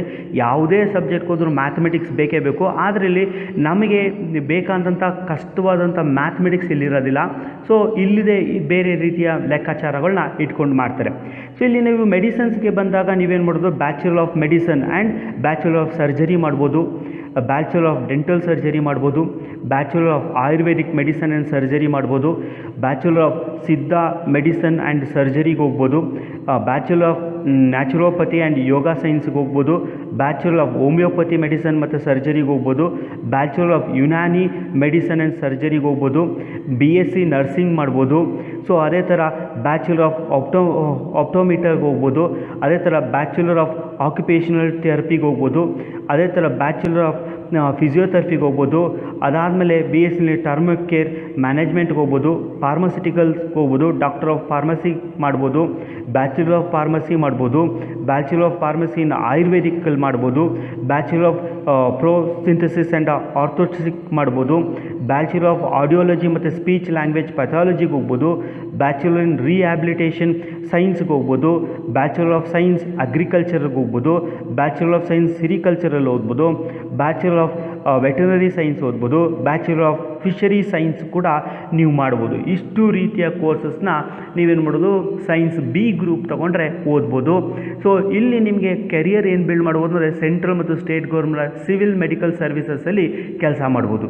ಅಲ್ಲಿ ಇಂಜಿನಿಯರಿಂಗ್ ಸರ್ವಿಸಲ್ಲಿ ಮಾಡ್ತೀರಾ, ಇಲ್ಲಿ ಮೆಡಿಕಲ್ ಸರ್ವಿಸಲ್ಲಿ ಕೆಲಸ ಮಾಡ್ಬೋದು. ಈವನ್ ನೀವೇನು ಮಾಡ್ಬೋದು ಅಂದರೆ ಸಿವಿಲ್ ಸರ್ವಿಸ್ ಎಕ್ಸಾಮ್ಸ್ಗಳಿಗೂ ಕೂಡ ಓದ್ಬೋದು. ಆ್ಯಂಡ್ ನೀವೇ ಒಂದು ಓನಾಗಿ ಹಾಸ್ಪಿಟಲು ಇಲ್ಲ ಕ್ಲಿನಿಕ್ನ ನೀವು ಸ್ಟಾರ್ಟ್ ಮಾಡ್ಬೋದು. ಸೊ ಮೆಡಿಸಿನ್ ಆರ್ ಫಾರ್ಮಸ್ಯೂಟಿಕಲ್ಸ್ ಇಲ್ಲ ಮೆಡಿಕಲ್ ಎಕ್ವಿಪ್ಮೆಂಟ್ಸ್ನ ಇಟ್ಕೊಂಡು ಮ್ಯಾನುಫ್ಯಾಕ್ಚರಿಂಗ್ ಮಾಡೋಂಥ ಕಂಪ್ನಿನ ಕೂಡ ಮಾಡ್ಬೋದು, ಆರ್ ಮಾರ್ಕೆಟಿಂಗ್ ಕೂಡ ಮಾಡ್ಬೋದು, ಸೇಲ್ಸ್ ಮಾಡೋ ರೀತಿಯಲ್ಲಿ ಮಾಡ್ಬೋದು. ಆರ್ ನಿಮಗೆ ಇದು ಯಾವುದು ಇಷ್ಟ ಇಲ್ಲ ಅಂದರೆ ರಿಸರ್ಚ್ ಮತ್ತು ಅಕಾಡೆಮಿಕ್ಸ್ಗೆ ಹೋಗೋಕ್ಕೆ ನಿಮ್ಗೆ ಇಷ್ಟ ಇದೆ. ಸೊ ಯಾವುದೇ ಕಾಲದ ನೆನಪಲ್ಲಿ ಹೇಳ್ಕೊಳ್ಳಿ, ಡಾಕ್ಟರ್ ಮಾಡ್ತು ಅಂತಂದರೆ ನೀವು ಪ್ರೈವೇಟಲ್ಲೋ ಇಲ್ಲ ಕಾರ್ಪೊರೇಟ್ ಸೆಕ್ಟರ್ಗಳಲ್ಲಿ ಹಾಸ್ಪಿಟಲ್ಗಳಲ್ಲಿ ನಿಮಗೆ ಕೆಲಸಕ್ಕೆ ನೀವು ಗ್ಯಾರಂಟಿ ಹೋಗ್ಬೋದು. ಸೊ ಮೆಡಿಕಲ್ ಕನ್ಸಲ್ಟೆನ್ಸ್ ಕೂಡ ಆಗ್ಬೋದು MNCಗಳಲ್ಲಿ. ಸೊ ಇದೇ ರೀತಿಯಲ್ಲಿ ಹೈಯರ್ ಸ್ಟಡೀಸಲ್ಲಿ ಮಾಡ್ತಾ ಹೋದರೆ ಸ್ಪೆಷಲೈಸೇಷನ್ ಮಾಡಿಕೊಂಡು ಸರ್ಜನ್ಸ್ಗಳನ್ನ MDಗಳು ಮಾಡಿಕೊಂಡು ನೀವು ಒಳ್ಳೊಳ್ಳೆ ಡಾಕ್ಟರ್ಸ್ಗಳು ಕೂಡ ಆಗಲಿಕ್ಕೆ ಸಾಧ್ಯ ಆಗುತ್ತೆ. ಸ್ನೇಹಿತರೆ, ಯಾವಾಗ ಒಂದು ಮಗು ಈ ಇಂಜಿನಿಯರಿಂಗು ಮತ್ತು ಮೆಡಿಕಲ್ ಸೈನ್ಸು ಮಾಡೋಕ್ಕಾಗಲ್ಲ ಅಂತೀವಿ, ಅದು ಬಿಟ್ಟರೆ ಜನರಲ್ ಡಿಗ್ರೀಸ್ಗೆ ಹೋಗಲಿಕ್ಕೆ ಪ್ಲ್ಯಾನ್ ಮಾಡಬೇಕಾಗುತ್ತೆ. ಆ್ಯಂಡ್ ಜನರಲ್ ಡಿಗ್ರಿನಲ್ಲೂ ಹೈಯರ್ ಕ್ಯಾರಿಯರ್ಸ್ನ ಬಿಲ್ಡ್ ಮಾಡ್ಬೋದು. ಆ ಕೆರಿಯರ್ ಬಿಲ್ಡ್ ಮಾಡುವಾಗ 12th ಸ್ಟ್ಯಾಂಡರ್ಡ್ ಮುಗಿದ ತಕ್ಷಣ ಮಾಡಬೇಕಾಗುತ್ತೆ. ಅದು ಲಾಗೆ ಮಾಡ್ಬೋದು, ಬಿಸ್ನೆಸ್ ಮ್ಯಾನೇಜ್ಮೆಂಟಲ್ಲಿ ಮಾಡ್ಬೋದು, ಹೋಟೆಲ್ ಮ್ಯಾನೇಜ್ಮೆಂಟಲ್ಲಿ ಹೋಗ್ಬೋದು, ಲೈಬ್ರರಿ ಸ್ಟಡೀಸಲ್ಲಿ ಹೋಗ್ಬೋದು, ಮಾಸ್ ಕಮ್ಯುನಿಕೇಷನಲ್ಲಿ ಮಾಡ್ಬೋದು, ಎಕನಾಮಿಕ್ಸಲ್ಲಿ ಮಾಡ್ಬೋದು, ಸೋಷಿಯಲ್ ವರ್ಕ್ಸಲ್ಲಿ ಮಾಡ್ಬೋದು, ಪ್ಯೂರ್ ಸೈನ್ಸ್ ಮತ್ತು ಕಂಪ್ಯೂಟರ್ ಅಪ್ಲಿಕೇಶನ್ಸಲ್ಲಿ ಅಂತ ಹೊಸದಾಗಿ ಬರ್ತಾ ಇರೋಂಥ ಕೋರ್ಸ್ಗಳಲ್ಲಿ ಕೂಡ ಅವರು ಸಾಧನೆ ಮಾಡೋಕ್ಕೆ ಸಾಧ್ಯ ಇದೆ. ಡಿಸೈನ್ ಮತ್ತು ಫೈನ್ ಆರ್ಟ್ ಮತ್ತು ವಿಜುವಲ್ ಆರ್ಟ್ ಅಂತ ಬರ್ತದೆ ಡಿಗ್ರಿಗಳು, ಅದರಲ್ಲೂ ಕೂಡ ಮಾಡ್ಬೋದು. ಸ್ಪೋರ್ಟ್ಸ್ ಎಲ್ಲಿ ಮಾಡ್ಬೋದು, ಪರ್ಫಾರ್ಮಿಂಗ್ ಆರ್ಟ್ಸ್ ಅಂತ ಬರ್ತದೆ. ಇದೆಲ್ಲ ಆದಮೇಲೂ ಕೂಡ ನ್ಯಾಷನಲ್ ಡಿಫೆನ್ಸ್ ಅಕಾಡೆಮಿ ಕೂಡ ಸೇರ್ಕೋಬೋದು. ಡಿಫೆನ್ಸ್ ಫೋರ್ಸಸಲ್ಲಿ ಯಾವುದಾದ್ರೂ ಕಸರನೆ ಆರ್ಮಿ, ನೇವಿ ಮತ್ತು ಏರ್ಫೋರ್ಸು ಕೂಡ ನೀವು ಸೇರಲಿಕ್ಕೆ ಅವಕಾಶ ಇದೆ. ಸೊ ಇದನ್ನು ನಾವು ಇನ್ ಡೀಟೇಲಾಗಿ ಒಂದೊಂದನೇ ಸಬ್ಜೆಕ್ಟ್ನ ತೊಗೊಂಡು ಹೋಗ್ತೀನಿ. ಯಾವ ಸಬ್ಜೆಕ್ಟಲ್ಲಿ ಮಾಡಿದ್ರೆ ಏನೇನು ಆಗ್ಬೋದು ಅಂತೇಳಿ ನಿಮಗೆ ಕೊಡ್ತಾ ಹೋಗ್ತೀನಿ. ಲಾಯರ್ ನೆನಪಲ್ಲಿ ಹೇಳ್ಕೊಳ್ಳಿ, ಲಾಯರ್ ಆಗ್ಬೋದಾ, BSc ಓದಿ LLB ಓದ್ಬೋದು, BA ಓದು LLB ಓದ್ಬೋದು, BCom ಓದಿ LLB ಓದ್ಬೋದು, BBA ಓದು LLB ಓದ್ಬೋದು, BLS ಓದು ಕೂಡ LLB ಓದ್ಬೋದು, BSW ಓದು ಕೂಡ LLB ಓದ್ಬೋದು. ಆ್ಯಂಡ್ ಈವನ್ BTech ಮಾಡಿ ಕೂಡ LLB ಮಾಡ್ಬೋದು. ಯಾಕೆಂದರೆ ಟೆಕ್ನಿಕಲ್ ಇಶ್ಯೂಸ್ ಬಂದಾಗ ಆ ಲಾಯರ್ಗಳಿಗೆ BTech ಮಾಡಿದರೆ ಮಾತ್ರ ಟೆಕ್ನಿಕಲ್ ಇಶ್ಯೂಸ್ನ ಹ್ಯಾಂಡಲ್ ಮಾಡೋಕ್ಕಾಗುತ್ತೆ. ಹಾಗಾಗಿ LLB ಮಾಡುವಾಗ ಯಾವ ಕೋರ್ಸ್ ಮಾಡಿದರೂ ಕೂಡ ನೆಕ್ಸ್ಟು ಲಾಯರ್ಸ್ ಆಗಲಿಕ್ಕೆ ಸಾಧ್ಯ ಇರ್ತದೆ. ಸೊ ಒಂದೊಂದನ್ನೇ ಕೋರ್ಸ್ಗಳನ್ನ ತೊಗೊಂಡು ಜನರಲ್ ಡಿಗ್ರಿನಲ್ಲಿ ಎಕ್ಸ್ಪ್ಲೈನ್ ಮಾಡ್ತಾ ಹೋಗ್ತೀನಿ ಏನೇನು ಮಾಡ್ಬೋದು ಅಂತ. ಸೊ ಮೊದಲನೇಗೆ ನಾನು ಕಾಮರ್ಸ್ನ ತೊಗೋತೀನಿ, ಯಾಕೆಂದರೆ ಕಾಮರ್ಸು ಹೈಯೆಸ್ಟ್ ಡಿಮ್ಯಾಂಡ್ ಇರೋ ಅಂಥ ಸಬ್ಜೆಕ್ಟು ಜನರಲ್ ಡಿಗ್ರಿನಲ್ಲಿ. ಸೊ ಒಬ್ಬ ಕಾಮರ್ಸ್ ಮಾಡ್ತಾ ಇದ್ದೀನಿ ಅಂತಂದರೆ ಅವನೇನು ಮಾಡ್ಬೋದು ಅಂದರೆ BCom ಮಾಡ್ಬೋದು. BComನ ಸೆಲೆಕ್ಟ್ ಮಾಡ್ಕೋಬೇಕಾಗುತ್ತೆ, ಬ್ಯಾಚುಲರ್ ಆಫ್ ಕಾಮರ್ಸ್ ಅಂತ. ಅದು ಬಿಟ್ಟರೆ ಬ್ಯಾಚುಲರ್ ಆಫ್ ಕಾಮರ್ಸ್ ಆನರ್ಸ್ ಅಂತ ತಗೋಬೇಕು. ಇಲ್ಲಾಂದರೆ BSc ಫೈನಾನ್ಸ್ ತಗೋಬೋದು, bachelor of science with specialisation in finance ಅಂತೇಳಿ ತಗೋಬೋದು. ಅದು ಬಿಟ್ಟರೆ bachelor in business administration with specialisation in ಫೈನಾನ್ಸ್ನ ತಗೋಬೋದು. ಇನ್ನು ಅದು ಬಿಟ್ಟರೆ ಬ್ಯಾಚುಲರ್ ಇನ್ ಫೈನಾನ್ಷಿಯಲ್ ಅಕೌಂಟಿಂಗ್ ಅಂತ ತಗೋಬೋದು. ಅದು ಬಿಟ್ಟರೆ BCom ಪ್ರೊಫೆಷನಲ್ ಅಂತ ಕರಿತೀವಿ, ಬ್ಯಾಚುಲರ್ ಆಫ್ ಕಾಮರ್ಸ್ ಪ್ರೊಫೆಷನಲ್ ಅಂತೇಳಿ ನಾವು ತಗೊಳ್ತೀವಿ. ಸೊ ಈ ರೀತಿಯಲ್ಲಿ ಯಾವುದಾದ್ರೂ ಡಿಗ್ರಿನ ತಗೊಳ್ಬೋದು. ಆ ಡಿಗ್ರಿ ತೊಗೊಂಡ್ರು ಅದೆಲ್ಲ ಕೂಡ ಕಾಮರ್ಸ್ ರಿಲೇಟೆಡೇ ಆಗಿರ್ತದೆ. ಸೊ ಒಮ್ಮೆ ನೀವು ಕಾಮರ್ಸ್ ಡಿಗ್ರಿನ ನೀವು ಮಾಡ್ತಾ ಇದ್ದೀನಿ ಅಂತಂದರೆ ನೀವೇನು ಮಾಡೋದು ಅಂದರೆ ಹೈಯರ್ ಎಜುಕೇಷನ್, ಹೈಯರ್ ಸ್ಟಡೀಸ್ನ ಮಾಡ್ಬೋದು. ಎಕನಾಮಿಕ್ಸ್ ಮೇಲೆ ಮಾಡ್ಬೋದು ಹೈಯರ್ ಸ್ಟಡೀಸ್ನ, ಫೈನಾನ್ಸ್ ಮೇಲೆ ಹೈಯರ್ ಸ್ಟಡೀಸ್ ಮಾಡ್ಬೋದು, ಮ್ಯಾನೇಜ್ಮೆಂಟ್ ಮೇಲೆ ಸ್ಟಡೀಸ್ ಮಾಡ್ಬೋದು, ಕಮ್ಯುನಿಕೇಷನ್ಸ್ ಆ ಸೋಷಿಯಲ್ ವರ್ಕ್ಸ್ ಮೇಲೆ ನೀವೇನು ಮಾಡ್ಬೋದು ಹೈಯರ್ ಸ್ಟಡೀಸ್ನ ಮಾಡಿಕೊಂಡು ಫ್ಯೂಚರ್ನ ಬಿಲ್ಡ್ ಮಾಡಲಿಕ್ಕೆ ಹೋಗ್ಬೋದು. ಸೊ ಈ ಒಮ್ಮೆ ನೀವು ಕಾಮರ್ಸ್ನ ಅಂತ ಜಾಯಿನ್ ಮಾಡ್ಕೊಂಡ್ರೆ ನೀವು ಗೌರ್ಮೆಂಟ್ ಆರ್ಗನೈಸೇಷನಲ್ಲೂ ಕೂಡ ನೀವು ಕೆಲಸಕ್ಕೆ ಹೋಗ್ಬೋದು. ಎಲ್ಲಿ ಅಂದರೆ ಪ್ಲ್ಯಾನಿಂಗ್ ಕಮಿಷನಲ್ಲಿ, CAGನಲ್ಲಿ, IMFಲ್ಲಿ ಆ ಥರ ಹೋಗ್ಬೋದು. ಸೊ CAG ಪ್ರತಿ ವರ್ಷವೂ ಕೂಡ ನಿಮಗೆ ಕಾಲ್ ಮಾಡ್ತಾನೆ. UPSC ಎಕ್ಸಾಮ್ಸಲ್ಲಿ ಕಾಲ್ ಮಾಡ್ತಾನೆ. ನೀವು ಕಾಲ್ ಮಾಡಿದ್ರೆ ಒಳ್ಳೆ ಟಾಪ್ ಲೆವೆಲ್ ಆಫೀಸರ್ಸ್ಗಳಲ್ಲಿ ನೀವು ಹೋಗ್ಬೋದು. ಕಂಪ್ಯೂಟರ್ ಆಡಿಟರ್ ಜನರಲ್ ಆಗಲಿಕ್ಕೆ ಅವಕಾಶ ಇರ್ತದೆ. ಪ್ಲ್ಯಾನಿಂಗ್ ಕಮಿಷನಲ್ಲಿ ಕೂಡ ನಿಮಗಿರುತ್ತೆ. ಸೊ ನಿಮ್ಮ ಗೌರ್ಮೆಂಟ್ ಆರ್ಗನೈಸೇಷನಲ್ಲಿ ಅದು ಬಿಟ್ಟರೆ ಇನ್ನೊಂದು ಗೌರ್ಮೆಂಟಲ್ಲಿ ಅಂದರೆ ಫೈನಾನ್ಷಿಯಲ್ ಆರ್ಗನೈಸೇಷನ್ಸಲ್ಲಿ ಕೂಡ ನಿಮಗೆ ಕೆಲಸ ಸಿಗುತ್ತೆ. ಬ್ಯಾಂಕಿಂಗಲ್ಲಿ ಸಿಗ್ತವೆ, ಇನ್ಶೂರೆನ್ಸಲ್ಲಿ ಸಿಗ್ತವೆ, ಸ್ಟಾಕ್ ಬ್ರೋಕರಿಂಗಲ್ಲಿ ಸಿಗ್ತವೆ.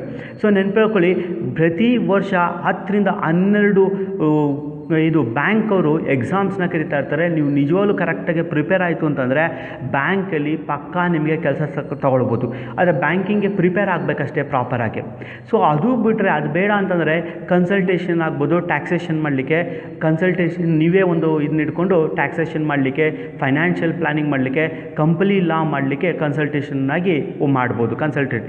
ಅದು ಬಿಟ್ಟರೆ ಒಂದು ಪ್ರೈವೇಟ್ ಕಾರ್ಪೊರೇಟ್ ಸೆಕ್ಟ್ರಲ್ಲಿ ಇಲ್ಲ ಪ್ರೈವೇಟ್ ಸೆಕ್ಟರ್ಗಳಲ್ಲಿ ನೀವು ಜಾಬ್ನ ಹುಡುಕ್ಬೋದು.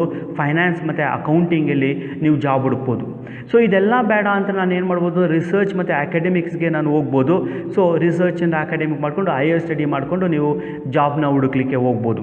ಅದು ಇಲ್ಲ ಅನ್ನೋದು ನೀವೇನು ಮಾಡೋದು, ಸಿವಿಲ್ ಸರ್ವಿಸ್ ಎಕ್ಸಾಮ್ಸ್ಗೆ ಕೂಡ ಪ್ರಿಪೇರ್ ಆಗ್ಬೋದು. IAS ಎಕ್ಸಾಮು, KPSC ಎಕ್ಸಾಮ್ ಆಗಿರ್ಬೋದು, UPSC UPSC ಮತ್ತು KPSC ಕಾಲ್ ಮಾಡೋಂಥ ಎಕ್ಸಾಮ್ಸ್ಗಳಲ್ಲಿ ಕೂಡ ನೀವು ಇದು ಮಾಡ್ಬೋದು. ಇದು ಯಾವುದು ಬೇಡ ಅಂತಂದರೆ ನೀವು ಕೂಡ ಓನಾಗಿ ಒಂದು ಫೈನಾನ್ಷಿಯಲ್ ಪ್ರಾಕ್ಟೀಸ್ನ ಮಾಡ್ಬೋದು, ಒಂದು ವೆಂಚೂರ್ನ ಮಾಡ್ಬೋದು, ಒಂದು ಕಂಪ್ನಿಗಳು ಕೂಡ ನೀವು ಮಾಡ್ಬೋದು. ಯಾಕಂದರೆ ಕಾಮರ್ಸ್ನ ನೀವು ಮಾಡಿರೋದ್ರಿಂದ ನಿಮಗೆ ಎಕನಾಮಿಕ್ಸು, ಫೈನಾನ್ಸು, ಮ್ಯಾನೇಜ್ಮೆಂಟು, ಕಮ್ಯುನಿಕೇಷನ್ ಮತ್ತು ಸೋಷಿಯಲ್ ವರ್ಕ್ಸ್ ಬಗ್ಗೆ ನಿಮ್ಗೆ ಐಡಿಯಾ ಇರ್ತದೆ. ಕಂಪ್ಲೀಟಾಗಿ ನೀವೇನು ಮಾಡೋದು, ಫೈನಾನ್ಷಿಯಲ್ ಪ್ರಾಕ್ಟೀಸಸ್ ಕೂಡ ಮಾಡ್ಬೋದು. ಸೊ ಕಾಮರ್ಸ್ನ ಡಿಗ್ರಿ ಮಾಡ್ತಾನೆ ನಿಮ್ಮ ಕೆರಿಯರ್ನ ಬಿಲ್ಡ್ ಮಾಡ್ಕೊಳ್ಬೇಕು ಅಂತ ಅಂದರೆ ನೀವು ಇದ್ರ ಜೊತೆಗೆ ಸರ್ಟಿಫಿಕೇಟ್ ಕೋರ್ಸಸ್ಗಳು ಕೂಡ ಮಾಡಿಕೊಂಡ್ರೆ ಒಳ್ಳೆಯದು. ಯಾವುದೆಲ್ಲ ಸರ್ಟಿಫಿಕೇಟ್ ಕೋರ್ಸಸ್ ಅಂದರೆ ಚಾರ್ಟೆಡ್ ಅಕೌಂಟ್ ಮಾಡ್ಕೊಳ್ಬೋದು, ಕಂಪನಿ ಸೆಕ್ರೆಟರಿ ಮಾಡ್ಕೋಬೋದು, ಕಾಸ್ಟ್ ಆ್ಯಂಡ್ ವರ್ಕ್ ಅಕೌಂಟ್ಸ್ ಮಾಡ್ಕೋಬೋದು, ಸರ್ಟಿಫೈಡ್ ಫೈನಾನ್ಸ್ ಅನಲಿಸ್ಟ್ ಮಾಡ್ಕೋಬೋದು, ಸರ್ಟಿಫೈಡ್ ಫೈನಾನ್ಷಿಯಲ್ ಪ್ಲ್ಯಾನರ್ ಮಾಡ್ಕೋಬೋದು, ಸರ್ಟಿಫೈಡ್ ಇನ್ವೆಸ್ಟ್ಮೆಂಟ್ ಬ್ಯಾಂಕರ್ ಮಾಡ್ಕೋಬೋದು, ಸರ್ಟಿಫೈಡ್ ಸ್ಟಾಕ್ ಬ್ರೋಕರ್ ಮಾಡ್ಕೋಬೋದು, ಸರ್ಟಿಫೈಡ್ ಇನ್ವೆಸ್ಟ್ಮೆಂಟ್ ಅನಲಿಸ್ಟ್ ಮಾಡ್ಕೋಬೋದು, ಸರ್ಟಿಫೈಡ್ ಅಕ್ಯುರೇಟ್ ರೇಟ್ ಅಂತ ಮಾಡ್ಕೋಬೋದು, NSC ಸರ್ಟಿಫಿಕೇಟ್ ಮಾಡ್ಕೋಬೋದು, BSc ಸರ್ಟಿಫಿಕೇಟ್ಗಳು ಮಾಡ್ಕೋಬೋದು. BSc ಸರ್ಟಿಫಿಕೇಟ್ ಈ ಯಾವುದೇ ಒಂದು ಸರ್ಟಿಫಿಕೇಟ್ ಕೋರ್ಸಸ್ನ ನೀವು ಮಾಡ್ಕೊಂತು ಅಂದ್ರೆ ನೆನ್ಪಿಟ್ಕೊಳ್ಳಿ, ನಿಮ್ಮ ಕ್ರೆಡಿಟ್ ಜಾಸ್ತಿ ಇರ್ತದೆ. ಯಾವ ಕಂಪ್ನಿಯಲ್ಲಿ ಬೇಕಾದರೂ ಕೆಲಸ ಸಿಗಲಿಕ್ಕೆ ಈಸಿ ಆಗ್ತಾ ಹೋಗುತ್ತೆ. ಸೊ ಈ ಅಡಿಷ್ನಲ್ ಕೋರ್ಸು ನೀವು BComನ ಓದ್ತಾ ಅಡಿಷ್ನಲಿ ಈ ಕೋರ್ಸಸ್ನ ನೀವೇನೋ ಮಾಡ್ಕೊಂಡಿದ್ದೆ ಆದರೆ ಖಂಡಿತವಾಗ್ಲೂ ನಿಮಗೆ ಬ್ರೈಟ್ ಫ್ಯೂಚರ್ ಇರ್ತದೆ ಕಾಮರ್ಸಲ್ಲಿ. ನೀವು ಕೆರಿಯರ್ನ ನೀವು ಆರ್ಟ್ಸು, ಹ್ಯುಮ್ಯಾನಿಟೀಸು, ಸೋಷಿಯಲ್ ಸೈನ್ಸಲ್ಲಿ ಹುಡುಕ್ತಾ ಹೋಗ್ತೀನಿ ಅಂತಂದರೆ ಆಗ ನೀವೇನು ಮಾಡಬೇಕು ಅಂದರೆ BA ಓದಬೇಕಾಗುತ್ತೆ, ಅಂದರೆ ಬ್ಯಾಚುಲರ್ ಆಫ್ ಆರ್ಟ್ಸ್ ಓದಬೇಕಾಗುತ್ತೆ. ಇಲ್ಲ ಬ್ಯಾಚುಲರ್ ಆಫ್ ಆರ್ಟ್ಸಲ್ಲಿ ಆನರ್ಸ್ನ ತೊಗೊಂಡು ಓದಬೇಕಾಗುತ್ತೆ. ಇಲ್ಲಾಂದರೆ ಬ್ಯಾಚುಲರ್ ಆಫ್ ರೂರಲ್ ಸ್ಟಡೀಸ್ ಅಂತ ತೊಗೊಂಡು ಕೋರ್ಸ್ನ ಓದಬೇಕಾಗುತ್ತೆ. ಸೊ ಈ ಕೋರ್ಸ್ನ ಓದುವಾಗ ಅಂತಂದರೆ ಸ್ಪೆಷಲೈಸೇಷನ್ ಕೂಡ ಇದ್ದಾವೆ. ಆ ಸ್ಪೆಷಲೈಸೇಷನಲ್ಲಿ ಮೊದಲನೇದು ಟಾಪ್ ಲೆವೆಲ್ ಇರೋದು ಅಪ್ಲೈಡ್ ಸೈಕಾಲಜಿನ ನೀವು ಓದ್ಬೋದು, ಇಲ್ಲ ಹಿಸ್ಟ್ರಿ ಮೇಲೆ ನೀವು ಮಾಡ್ಬೋದು, ಸೋಷಾಲಜಿ ಮೇಲೆ ತಗೋಬೋದು, ಎಕನಾಮಿಕ್ಸ್ ಮೇಲೆ ತಗೋಬೋದು, political science, journalism, psychology, geography, philosophy, social work, public administration, archaeological ಮತ್ತು ಮ್ಯೂಸಿಯಾಲಜಿ ಅಂತ ಕರಿತೀವಿ. ಇಂಡಿಯನ್ ಲ್ಯಾಂಗ್ವೇಜಸ್ ಮೇಲೆ ಮಾಡ್ಬೋದು, ಫಾರಿನ್ ಲ್ಯಾಂಗ್ವೇಜಸ್ ಮೇಲೆ ನೀವು ಸ್ಪೆಷಲೈಸೇಷನ್ನ ತಗೊಳ್ಬೋದು. ಒಮ್ಮೆ ನೀವು ಈ ಥರ ಸ್ಪೆಷಲೈಸೇಷನ್ನ ಮಾಡ್ಕೊಂತು ಅಂದರೆ ಆರ್ಟ್ಸ್ ಮತ್ತು ಹ್ಯುಮ್ಯಾನಿಟೀಸಲ್ಲಿ ನೀವೇನು ಮಾಡೋದು ಅಂದರೆ ಪಕ್ಕಾ ಸಿವಿಲ್ ಸರ್ವಿಸ್ಗೆ ನೀವು ಪ್ರಿಪೇರ್ ಆದ್ರಿ ಅಂತ. ಆ್ಯಕ್ಚುಲಿ ಸಿವಿಲ್ ಸರ್ವಿಸ್ ಎಕ್ಸಾಮ್ಸಲ್ಲಿ ಇವತ್ತು ಪಾಸ್ ಆಗ್ತಾ ಇರೋದು ಟಾಪ್ ಜಾಸ್ತಿ ಆಗ್ತಾ ಇರೋದು ಮೆಡಿಕಲ್ ಇಂಜಿನಿಯರ್ಸ್ ಮತ್ತು ಮೆಡಿಕಲ್ ಓದಿರೋ ಅಂಥವ್ರು. ಅವರು ನಿಮಗೆ ಆರ್ಟ್ಸ್ ಸಬ್ಜೆಕ್ಟ್ ಒಂದು ಓದಿಲ್ಲದೆ ಇದ್ದರೂ ಕೂಡ ಈಸಿಯಾಗಿ ಓದ್ತಾರೆ.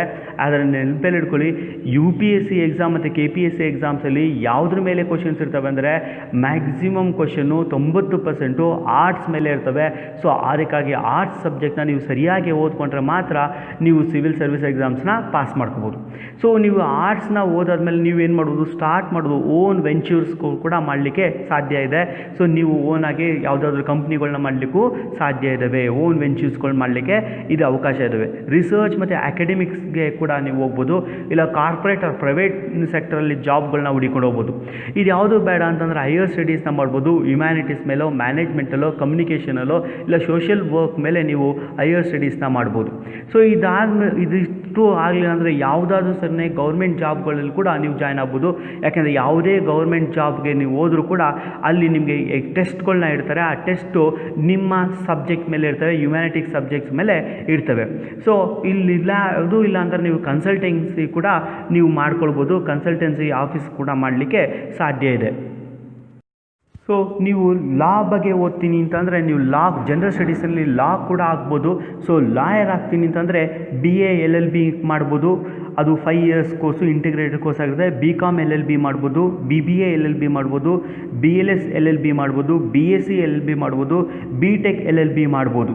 ಸೊ ಇದು ಯಾವುದಾದ್ರೂ ಸಹ LLB ಮಾಡ್ತು ಅಂತ ಅಂದಾಗ ನೀವು ಸ್ಪೆಸಿಫಿಕ್ ಸಬ್ಜೆಕ್ಟಲ್ಲಿ ಯಾವ ಸಬ್ಜೆಕ್ಟಲ್ಲಿ ನೀವು ಫೇಮಸ್ ಆಗ್ತೀರಾ, ಇಂಟ್ರೆಸ್ಟ್ ಇರ್ತೀರಾ, ಆ ಸಬ್ಜೆಕ್ಟ್ ಮೇಲೆ ನೀವೇನು ಮಾಡ್ಬೋದು, ಒಂದು ಕೆಲಸಕ್ಕೆ ಇದು ಮಾಡ್ಬೋದು. ಅದರಲ್ಲಿ ಮೊದಲನೇ ಬರೋದು ಲಿಟಿಗೇಷನ್ಸ್ ಮೇಲೆ ತಗೋಬೋದು.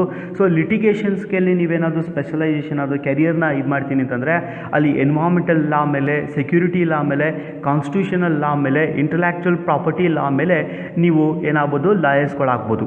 ಸೊ ನನಗೆ ಲಿಟಿಗೇಷನ್ ಇಲ್ಲ ಅಂದರೆ ಕಾರ್ಪೊರೇಟ್ ಲಾ ಕೂಡ ಓದ್ಬೋದು. ಕಾರ್ಪೊರೇಟ್ ಲಾ ಏನಾದ್ರು ನೀವು ಓದ್ತು ಅಂತಂದರೆ ಮರ್ಜರ್ಸ್ ಮತ್ತು ಅಕ್ವಿಸಿಷನ್ ಮೇಲೆ, ಫಾರಿನ್ ಇನ್ವೆಸ್ಟ್ಮೆಂಟ್ ಮೇಲೆ, ಪ್ರಾಜೆಕ್ಟ್ ಫೈನಾನ್ಸ್ ಮೇಲೆ, ಆಮೇಲೆ ಜಾಯಿಂಟ್ ವೆಂಚರ್ಸ್ ಮೇಲೆ ನೀವು ಲಾಯರ್ಸ್ಗಳಾಗ್ಬೋದು. ಅದು ಬಿಟ್ಟರೆ ಸೋಷಿಯಲ್ ವರ್ಕ್ನ ಓದ್ಕೊಂಡ್ರೆ, ಸೋಷಿಯಲ್ ವರ್ಕಲ್ಲಿ ನೀವೇನಾದರೂ ಲಾನ ಪಾಸ್ ಮಾಡ್ತು ಅಂತಂದರೆ ಹ್ಯೂಮನ್ ರೈಟ್ಸ್ ಬಗ್ಗೆ, ಎಥಿಕಲ್ ಇಶ್ಯೂಸ್ ಬಗ್ಗೆ, ವುಮೆನ್ ರೈಟ್ಸ್ ಮೇಲೆ, ಸೋಷಿಯಲ್ ಇಶ್ಯೂಸ್ ಮೇಲೆ ನೀವು ಲಾಯರ್ಗಳಾಗ್ಬೋದು. ಸೊ ಇದು ಈ ಲಿಟಿಗೇಷನು, ಕಾರ್ಪೊರೇಟ್ ಲಾ, ಸೋಷಿಯಲ್ ವರ್ಕ್ ಆಗಲಿಲ್ಲ ಅಂದರೆ ರಿಸರ್ಚ್ ಆ್ಯಂಡ್ ಅಕಾಡೆಮಿಕ್ಸ್ಗೆ ಹೋಗ್ಬೋದು. ಅಲ್ಲಿ ಲಾ ಸ್ಕೂಲಲ್ಲಿ ಟೀಚರ್ಸ್ಗಳಾಗ್ಬೋದು, ಪಾಲಿಸಿ ಮೇಕರ್ಸ್ಗಳಾಗ್ಬೋದು, ರಿಸರ್ಚ್ ಮಾಡ್ಬೋದು. ಡೆವಲಪಿಂಗ್ ಲೀಗಲ್ ಏರಿಯಾಸ್ಗಳಲ್ಲಿ ನೀವು ರಿಸರ್ಚ್ ಮಾಡಿ ಗೈಡ್ ಮಾಡ್ಬೋದು ಗೌರ್ಮೆಂಟ್ಗೆ. ಆ ಲೆವೆಲ್ಗೆ ನೀವು ಬೆಳೀಲಿಕ್ಕೆ ಸಾಧ್ಯ ಇದೆ. ಈವನ್ ಇಲ್ಲಿ ಜುಡಿಷಿಯರೀಸ್ಗೆ ಹೋಗ್ಬೋದು, ಲೋಯರ್ ಜುಡಿಷಿಯರಿಗೆ ಹೋಗ್ಬೋದು, ಹೈಯರ್ ಜುಡಿಷಿಯರಿಗೆ ಹೋಗ್ಬೋದು. ಅಂದರೆ ನೀವು ಒಮ್ಮೆ ನೀವು ಲಾನ ನೀವು ಸರಿಯಾಗಿ ಓದ್ಕೊಂತು ಅಂತಂದರೆ ಒಂದು ಪಂಚಾಯತಲ್ಲಿ ಬರೋ ನ್ಯಾಯ ಪಂಚಾಯತ್ ಬರೋಂಥ ಅಲ್ಲಿಂದ ಲಾಯರು ಇಲ್ಲ ಜಡ್ಜಸ್ಸು ಇಂದ ಹಿಡಿದು ಸುಪ್ರೀಂ ಕೋರ್ಟ್ ಲೆವೆಲ್ವರೆಗೂ ಬರೋಂಥ ಎಲ್ಲ ಕೋರ್ಟ್ಗಳಲ್ಲೂ ಕೂಡ ನೀವೇನು ಮಾಡೋದು, ಲಾಯರ್ಗಳಾಗ್ಬೋದು, ಇಲ್ಲ ಜಡ್ಜಸ್ಗಳು ಕೂಡ ಆಗ್ಬೋದು ಎಕ್ಸಾಮ್ಸ್ಗಳನ್ನ ಪಾಸ್ ಮಾಡಿ. ಇಂಟರ್ನ್ಯಾಷನಲ್ ಆರ್ಗನೈಸೇಷನ್ ಕೂಡ ನೀವು ವರ್ಕ್ ಮಾಡ್ಬೋದು. ಸೊ ಇಂಟರ್ನ್ಯಾಷನಲ್ ಆರ್ಗನೈಸೇಷನ್ ಮಾಡಬೇಕು ಅಂದರೆ ಡಿಪ್ಲೊಮಸಿ ಮಾಡ್ಕೊಂಡಿರಬೇಕು, ಇಲ್ಲ ಹ್ಯೂಮನ್ ರೈಟ್ಸ್ ಬಗ್ಗೆ, ಇಲ್ಲ ಇಂಟರ್ನ್ಯಾಷನಲ್ ರಿಲೇಷನ್ಶಿಪ್ ಬಗ್ಗೆ ನೀವು ಓದ್ಕೊಂತು ಅಂತಂದರೆ ಇಂಟರ್ನ್ಯಾಷನಲ್ ಆರ್ಗನೈಸೇಷನಲ್ಲಿ ಕೂಡ ನೀವು ಲಾಯರ್ ಆಗಿ ಕೆಲಸ ಮಾಡ್ಬೋದು. ಸೊ ಇದಿಲ್ಲ ಅಂದರೆ ಲೀಗಲ್ ಪ್ರಾಸೆಸ್ ಔಟ್ಸೋರ್ಸಿಂಗ್ ಕೂಡ ಮಾಡ್ಬೋದು. ಸೊ ಇದರಲ್ಲಿ ಆಫ್ ಸೋರ್ಸ್ ಮತ್ತು ಔಟ್ಸೋರ್ಸಿಂಗ್ ಅಂತ ಕರಿತೀವಿ. ಈ ಎರಡರಲ್ಲೂ ಕೂಡ ನೀವೇನು ಮಾಡೋದು, ಲಾಯರ್ ಕೆಲಸ ಮಾಡಿಕೊಂಡು ಮಾಡ್ಬೋದು.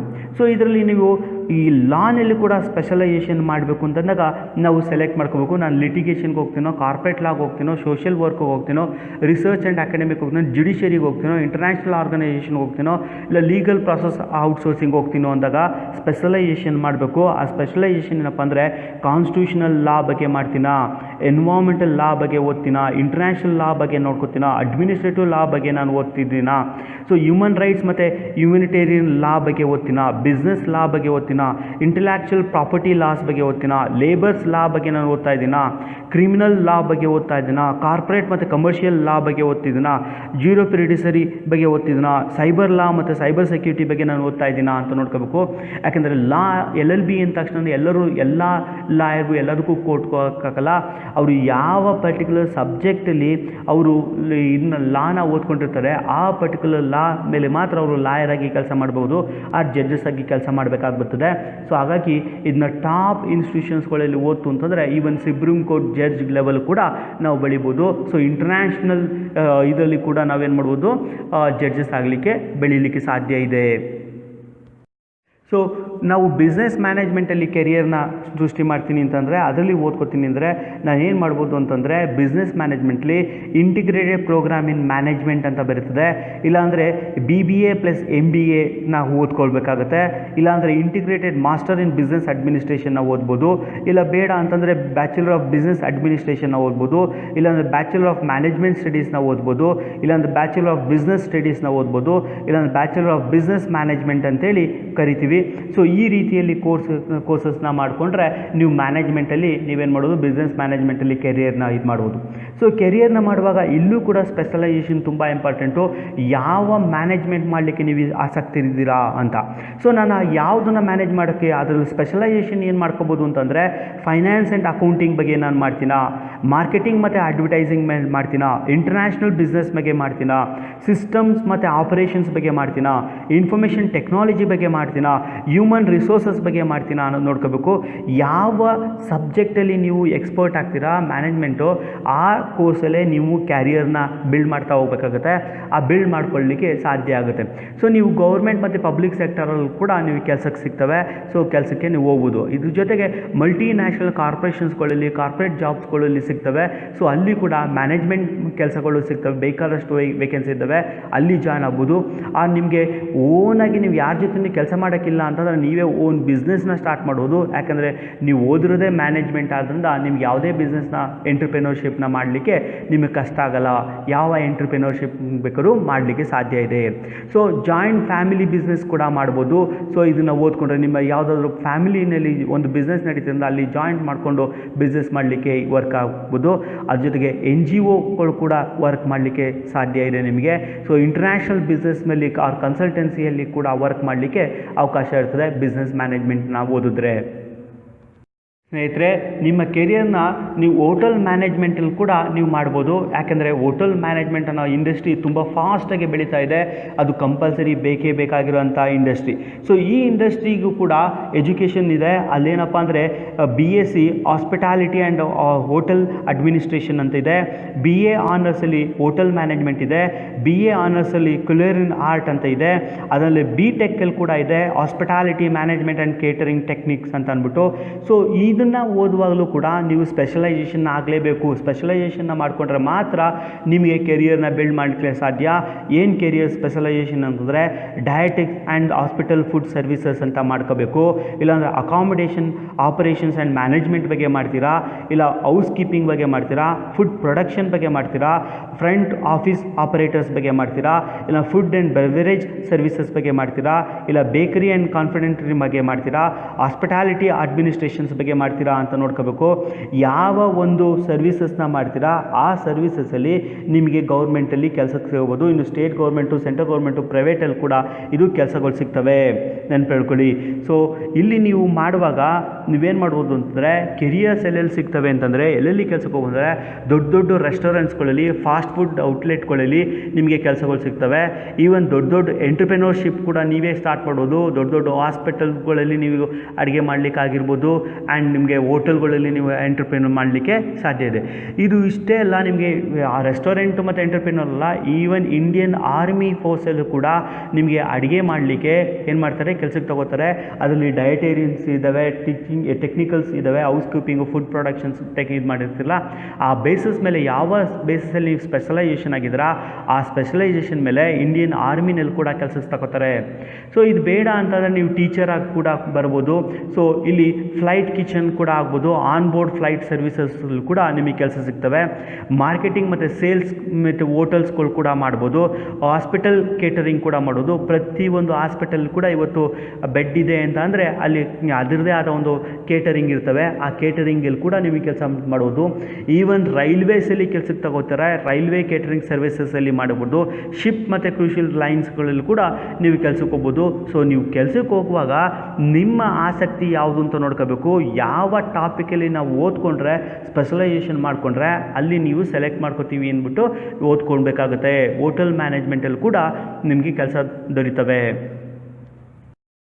ನೀವು ಕೆರಿಯರ್ನ ಬಿಲ್ಡ್ ಮಾಡುವಾಗ ಲಿಬರಲ್ ಸ್ಟಡೀಸ್ ಅಂತ ಕರಿತೀವಿ. ಈ ಲಿಬರಲ್ ಸ್ಟಡೀಸ್ನಲ್ಲಿ ಕೂಡ ನೀವೇನು ಮಾಡೋದು, ನಿಮ್ಮ ಪ್ರೊಫೆಷನ್ನ ಬಿಲ್ಡ್ ಮಾಡೋದು. ಏನಿದು ಲಿಬರಲ್ ಸ್ಟಡೀಸ್ ಅಂತ ಅಂದರೆ, ಲಿಬರಲ್ ಸ್ಟಡೀಸ್ ಅಂದರೆ BA ಬರ್ತದೆ, ಬ್ಯಾಚುಲರ್ ಆಫ್ ಆರ್ಟ್ಸ್ ಅಂತ. ಅದೇ ಥರ ಬ್ಯಾಚುಲರ್ ಆಫ್ ಬಿಸ್ನೆಸ್ ಅಡ್ಮಿನಿಸ್ಟ್ರೇಷನ್ ಬರ್ತವೆ, ಆಮೇಲೆ BCom ಬರ್ತದೆ, ಬ್ಯಾಚುಲರ್ ಆಫ್ ಸೈನ್ಸ್ ಬರ್ತವೆ. ಸೊ ಇದು ಲಿಬರಲ್ ಸೈನ್ಸ್ ಅಂತ ಬರೀತೀವಿ, ಲಿಬರಲ್ ಸ್ಟಡೀಸ್ ಅಂತ ಕರಿತೀವಿ. BA, BBA, BCom ಮತ್ತು BSc. ಇಲ್ಲಿ ಕೂಡ ನೀವು ಏನು ಮಾಡ್ಬೋದು, ಕೆಲಸಕ್ಕೆ ಹೋಗ್ಬೋದು.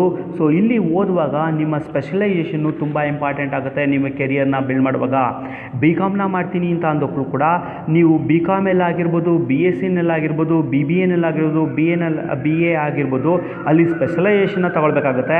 ಆ ಸ್ಪೆಷಲೈಸೇಷನು ಯಾವುದೆಲ್ಲ ಇದೆ ಅಂತಂದರೆ ಲಿಟ್ರರಿ ಆ್ಯಂಡ್ ಕಲ್ಚರಲ್ ಸ್ಟಡೀಸ್ ಬಗ್ಗೆ ಇದೆ, ಮಾರ್ಕೆಟಿಂಗ್ ಮತ್ತು ಅಡ್ವರ್ಟೈಸ್ಮೆಂಟ್ ಬಗ್ಗೆ ಇದೆ, ಪಬ್ಲಿಕ್ ಅಡ್ಮಿನಿಸ್ಟ್ರೇಷನ್ ಬಗ್ಗೆ ಮಾಡ್ಬೋದು, ಫೈನಾನ್ಸ್ ಬಗ್ಗೆ ಮಾಡ್ಬೋದು, ಜರ್ನಲಿಸಮ್ ಮತ್ತು ನ್ಯೂಸ್ ಮೀಡಿಯಾ ಬಗ್ಗೆ ಮಾಡ್ಬೋದು, ಇಂಟರ್ನ್ಯಾಷನಲ್ ಸ್ಟಡೀಸ್ ಬಗ್ಗೆ ಮಾಡ್ಬೋದು, ಫಾರಿನ್ ಲ್ಯಾಂಗ್ವೇಜಸ್ ಬಗ್ಗೆ ಮಾಡ್ಬೋದು, ಮಾರ್ಕೆಟಿಂಗ್ ಬಗ್ಗೆ ಮಾಡ್ಬೋದು, ಬಿಸ್ನೆಸ್ ಅಡ್ಮಿನಿಸ್ಟ್ರೇಷನ್ ಬಗ್ಗೆ ಮಾಡ್ಬೋದು, ಎನ್ವೈರ್ಮೆಂಟಲ್ ಸ್ಟಡೀಸ್ ಅಂತ ಮಾಡ್ಬೋದು, ಇಂಟರ್ನ್ಯಾಷನಲ್ ಬಿಸ್ನೆಸ್ ಅಂತ ಮಾಡ್ಬೋದು, ಎಕನಾಮಿಕ್ಸ್ ಬಗ್ಗೆ ಮಾಡ್ಬೋದು, ಹ್ಯೂಮನ್ ರಿಸೋರ್ಸಸ್ ಬಗ್ಗೆ ಸ್ಟಡಿ ಮಾಡ್ಬೋದು, ಮಾಸ್ ಮೀಡಿಯಾ ಬಗ್ಗೆ ಸ್ಟಡಿ ಮಾಡ್ಬೋದು, ಎಂಟ್ರಪ್ರೆನರ್ಶಿಪ್ ಬಗ್ಗೆ ನೋಡ್ಬೋದು, ಮ್ಯಾಥಮೆಟಿಕ್ಸ್ ಮೇಲೆ ಸ್ಪೆಷಲೈಸೇಷನ್ ತಗೋಬೋದು, ಇವೆಂಟ್ ಮ್ಯಾನೇಜ್ಮೆಂಟ್ ಮೇಲೆ ನೀವು ಮಾಡ್ಬೋದು, ಸೈಕಾಲಜಿ ಮೇಲೆ ಮಾಡ್ಬೋದು, ಸೋಷಿಯಲ್ ಸ್ಟಡೀಸ್ ಮೇಲೆ ಮಾಡ್ಬೋದು, ಆ್ಯಂಡ್ ಫಿಲಮ್ ಮತ್ತು TV ಮೇಲೆ ಕೂಡ ನೀವೇನು ಮಾಡ್ಬೋದು, ಸ್ಟಡಿ ಮಾಡ್ಬೋದು. ಮಾಡ್ಬೋದು. ಸೊ ಇದನ್ನು ಮಾಡಲಿಕ್ಕೂ ಕೂಡ BAನಲ್ಲಿ, BBAನಲ್ಲಿ, BCom ಮತ್ತು BSc ಕೋರ್ಸ್ಗಳಲ್ಲಿ ನಿಮಗೆ ಅವಕಾಶ ಇದ್ದಾವೆ. ಸೊ ಇದನ್ನು ನೀವೇನೋ ಲಿಬರಲ್ ಸ್ಟಡೀಸ್ ಅಂತ ನಾವೇನಾದರೂ ಮಾಡ್ಕೊಂತು ಅಂತಂದರೆ ನಮ್ಮ ಕೆರಿಯರ್ ಎಲ್ಲೆಲ್ಲ ಬೆಳೀತಂದರೆ ಪಬ್ಲಿಕ್ ರಿಲೇಷನ್ಸಲ್ಲಿ ನಾವು ಬೆಳೆಸ್ಬೋದು, ಬಿಸ್ನೆಸ್ ಅನಲಿಸ್ಟ್ ಆಗಿ ನಾವು ಡೆವಲಪ್ ಆಗ್ಬೋದು, ಕ್ರಿಯೇಟಿವ್ ರೈಟಿಂಗಲ್ಲಿ ನಾವು ಇದು ಮಾಡ್ಬೋದು, ಎನ್ವಾರ್ಮೆಂಟಲ್ ಅಫೇರ್ಸಲ್ಲಿ ನಾವು ಹೆಸರು ಮಾಡ್ಬೋದು, ಇಂಟರ್ನ್ಯಾಷನಲ್ ಬಿಸ್ನೆಸ್ಸಲ್ಲಿ ಇದು ಮಾಡ್ಬೋದು, ಜರ್ನಲಿಸಮಲ್ಲಿ ಹೋಗ್ಬೋದು, ಪೊಲಿಟಿಕಲ್ ಅನಲಿಸ್ಟಲ್ಲಿ ಮಾಡ್ಬೋದು, ನಾನ್ ಗೌರ್ಮೆಂಟಲ್ ಆರ್ಗನೈಸೇಷನ್ ಅಂತ ಕರಿತೀವಿ NGOಗಳಲ್ಲಿ ಕೂಡ ನೀವು ಕೆಲಸ ಮಾಡಲಿಕ್ಕೆ ಅವಕಾಶ ಇದೆ. ಸೊ ಲಿಬರಲ್ ಸೈನ್ಸಲ್ಲೂ ಕೂಡ ಸ್ಟಡೀಸಲ್ಲೂ ಕೂಡ ನೀವು ಯಾವ ರೀತಿಯಾದ ಕೆಲಸನ ನೀವು ಮಾಡಲಿಕ್ಕೆ ಹೋಗ್ಬೋದು. ಆದರೆ ಯಾವುದಾದ್ರೂ ಒಂದು ಸಬ್ಜೆಕ್ಟ್ಗಳಲ್ಲಿ ಹೇಳಿದಂಥ ಸಬ್ಜೆಕ್ಟ್ಗಳಲ್ಲಿ ನೀವು ಸ್ಪೆಷಲೈಸೇಷನ್ ಆಗಿರಲೇಬೇಕು. ನಿಮ್ಮ ಕೆರಿಯರು ನೀವು ಮಾಸ್ ಕಮ್ಯುನಿಕೇಷನಲ್ಲಿ ಕೂಡ ನೀವು ಕ್ರಿಯೇಟ್ ಮಾಡ್ಬೋದು. ಯಾಕೆ ನೀವೆಲ್ಲ ಟಿ ವಿಗಳು ನೋಡ್ತಾ ಇದ್ದೀರಾ. ಸೊ ಮಾಸ್ ಕಮ್ಯುನಿಕೇಷನಲ್ಲಿ ಕೂಡ ಪಾಪ್ಯುಲರ್ ಸಬ್ಜೆಕ್ಟ್ ಆಗಿದೆ. ಆ ಪಾಪ್ಯುಲರ್ ಸಬ್ಜೆಕ್ಟ್ ಆದ್ದರಿಂದ ನೀವು ಮಾಡಲಿಕ್ಕೆ ಹೋಗ್ಬೋದು. ಸೊ ಈ ಮಾಸ್ ಕಮ್ಯುನಿಕೇಷನಲ್ಲಿ ಯಾವುದೆಲ್ಲ ಕೋರ್ಸ್ ಇದೆ ಅಂದರೆ BBM ಅಂತ ಕರಿತೀವಿ, ಬ್ಯಾಚುಲರ್ ಇನ್ ಮಾಸ್ ಮೀಡಿಯಾ ಅಂತ ಕರಿತೀವಿ. ಅದೇ ಥರ ಬ್ಯಾಚುಲರ್ ಇನ್ ಮಾಸ್ ಕಮ್ಯುನಿಕೇಷನ್ ಅಂತಿದೆ, ಬ್ಯಾಚುಲರ್ ಇನ್ ಮೀಡಿಯಾ ಸ್ಟಡೀಸ್ ಅಂತಿದೆ, bachelor in journalism and mass communication ಅಂತ ಇದೆ, ಆ್ಯಂಡ್ BA ಇನ್ ಜರ್ನಲಿಸಮ್ ಇದೆ, BA in communication and media ಅಂತಿದೆ. ಸೊ ಇದಿಷ್ಟು ರೀತಿಯ ಡಿಗ್ರಿ ಕೋರ್ಸಸ್ ಇದೆ. ಯಾವುದಾದ್ರೂ ಡಿಗ್ರಿ ಕೋರ್ಸಲ್ಲಿ ನೀವು ಸ್ಪೆಷಲೈಸೇಷನ್ ಆಯಿತು ಅಂತಂದರೆ ನೀವು ಖಂಡಿತವಾಗ್ಲೂ ಮಾಸ್ ಕಮ್ಯುನಿಕೇಷನಲ್ಲಿ ಮಾಡ್ಬೋದು. ಸೊ ನೀವು ಕೋರ್ಸ್ ತಗೊಂಡಾಗ BBMO, BMCನೋ, BMSO, BJMCನೋ, BA ಇನ್ ಜರ್ನಲಿಸಮೋ, BA ಇನ್ ಕಮ್ಯುನಿಕೇಷನ್ ಮೀಡಿಯಲ್ಲಿ ಮಾಡಿದಾಗ ಸ್ಪೆಷಲೈಸೇಷನ್ ಇಂಪಾರ್ಟೆಂಟು. ಸೊ ನೀವು ಸ್ಪೆಷಲೈಸೇಷನ್ ರೇಡಿಯೋದಲ್ಲಿ ಆಗ್ತಿರೋ, ಡಿಸೈನಲ್ಲಿ ಆಗ್ತಿರೋ, ಟೆಲಿವಿಷನಲ್ಲಿ ಆಗ್ತಿರೋ, ರೈಟಿಂಗಲ್ಲಿ ಆಗ್ತಿರೋ, ಪ್ರಿಂಟ್ ಮೀಡಿಯಾದಲ್ಲಿ ಆಗ್ತಿರೋ, ಪಬ್ಲಿಕ್ ರಿಲೇಷನ್ ಆಗ್ತಿರೋ, ಸೌಂಡೆಲ್ಲ ಆಗ್ತಿರೋ. ಸೊ ಈ ಒಂದು ಸ್ಪೆಷಲೈಸೇಷನ್ ಮೇಲೆ ನಿಮ್ಮ ಕೆರಿಯರ್ ಸೃಷ್ಟಿ ಮಾಡ್ಕೊಳ್ಬೇಕಾಗತ್ತೆ. ಸೊ ನಿಮ್ಮ ಸೃಷ್ಟಿ ಹೆಂಗಾಗುತ್ತೆ ಅಂದರೆ ನಾನು ರೇಡಿಯೋ, ಡಿಸೈನಿಂಗು, ಇಲ್ಲ ಟೆಲಿವಿಷನ್ನು, ರೈಟಿಂಗು, ಪ್ರಿಂಟ್ ಮೀಡಿಯಾನೋ, ಪಬ್ಲಿಕ್ ರಿಲೇಷನು, ಸೌಂಡ್ ಮೇಲೋ ಆಗ್ತೀನಿ ಅಂತಂದರೆ ನಾನು ಹೆಂಗೆ ಇದು ಮಾಡ್ಕೊತೀನಿ, ನಾನು ಆ್ಯಂಕರ್ ಆಗಬೇಕಾ, ರಿಪೋರ್ಟರ್ ಆಗಬೇಕಾ, ಜರ್ನಲಿಸ್ಟ್ ಆಗಬೇಕಾ. ಸೊ ಈ ಥರ ನಾನು ಜರ್ನಲಿಸ್ಟ್ ಆಗಬೇಕು, ರಿಪೋರ್ಟರ್ ಆಗಬೇಕು ಅಂತ ಅಂದಾಗ ನಾನು ಅದನ್ನು ಸ್ಪೆಷಲೈಸ್, ಇಲ್ಲಾಂದರೆ ಎಡಿಟರ್ ಆಗಬೇಕಾ, ಕಾಪಿ ರೈಟರ್ ಆಗಬೇಕಾ, ಇಲ್ಲ ಕ್ರಿಯೇಟಿವ್ ರೈಟರ್ ಆಗಬೇಕಾ, ಆಥರ್ ಆಗಬೇಕಾ ಅಂತ ನೀವು ಪ್ಲ್ಯಾನ್ ಮಾಡಬೇಕು. ಇಲ್ಲ ನಾನು ಡೈರೆಕ್ಟರ್ ಆಗಬೇಕಾ, ಸಿನಿಮಾಟೋಗ್ರಾಫರ್ ಆಗಬೇಕಾ, ಇಲ್ಲ ಕ್ರಿಯೇಟಿವ್ ಡಿಸೈನರ್ ಆಗಬೇಕಾ, ಅದು ನೀವು ತಿಳ್ಕೊಳ್ಬೇಕಾಗುತ್ತೆ. ಅದನ್ನು ಬ್ರ್ಯಾಂಡ್ ಮ್ಯಾನೇಜರ್ ಆಗಬೇಕಾ, ಮೀಡಿಯಾ ಪ್ರೋಗ್ರಾಮರ್ ಆಗಬೇಕಾ, ಪಬ್ಲಿಕ್ ರಿಲೇಷನ್ ಸ್ಪೆಷಲಿಸ್ಟ್ ಆಗಬೇಕಾ ಅಂತ ನೋಡ್ಕೋಬೇಕು. ಸೊ ನೋಡಿಕೊಂಡು ನೀವು ಆಗ್ಬೋದು. ಈವನ್ ಮಾಸ್ ಕಮ್ಯುನಿಕೇಷನ್ ಕೂಡ ಒಂದು ಟಾಪ್ ಲಿಸ್ಟಲ್ಲಿದೆ, ಪಾಪ್ಯುಲರ್ ಆಗಿದೆ. ಸೊ ನೀವೆಲ್ಲ ನೋಡ್ತಾ ಇರ್ಬೋದು ಮೀಡಿಯಾಗಳಲ್ಲಿ ಎಲ್ಲರೂ ಆ್ಯಂಕರ್ಸ್ಗಳೆಲ್ಲ ಏನು ಸ್ಯಾಲ್ರಿ ತಗೋತಾ ಇದೆ, ಅವ್ರ ಪಾಪ್ಯುಲಾರಿಟಿ ಎಷ್ಟಿದೆ ಅಂತ. ಸೊ ಜರ್ನಲಿಸಮ್ ಅವ್ರು ನೋಡಿರ್ಬೋದು, ಜರ್ನಲಿಸ್ಟ್ ನೋಡಿರ್ಬೋದು, ಎಡಿಟರ್ಸ್ಗಳು ನೋಡೋದು, ಆಥರ್ಸ್ಗಳನ್ನ ನೋಡ್ಬೋದು, ಡೈರೆಕ್ಟರ್ಸ್ಗಳನ್ನ ನೋಡಿದ್ರೆ, ಬ್ರ್ಯಾಂಡ್ ಮ್ಯಾನೇಜರ್ಸ್ಗಳನ್ನ ನೋಡಿರ್ಬೋದು. ಸೊ ಇದರಲ್ಲಿ ಪಬ್ಲಿಕ್ ರಿಲೇಷನ್ ಸ್ಪೆಷಲೈಸೇಷನ್ ಕೂಡ ಆದರೆ ನಿಮಗೆ ಒಂದು ಒಳ್ಳೆಯ ಹೆಸರು ಮತ್ತು ಉನ್ನತ ಸ್ಥಾನಕ್ಕೆ ಹೋಗಲಿಕ್ಕೆ ಅವಕಾಶ ಇದೆ ಇದರಲ್ಲೂ ಕೂಡ.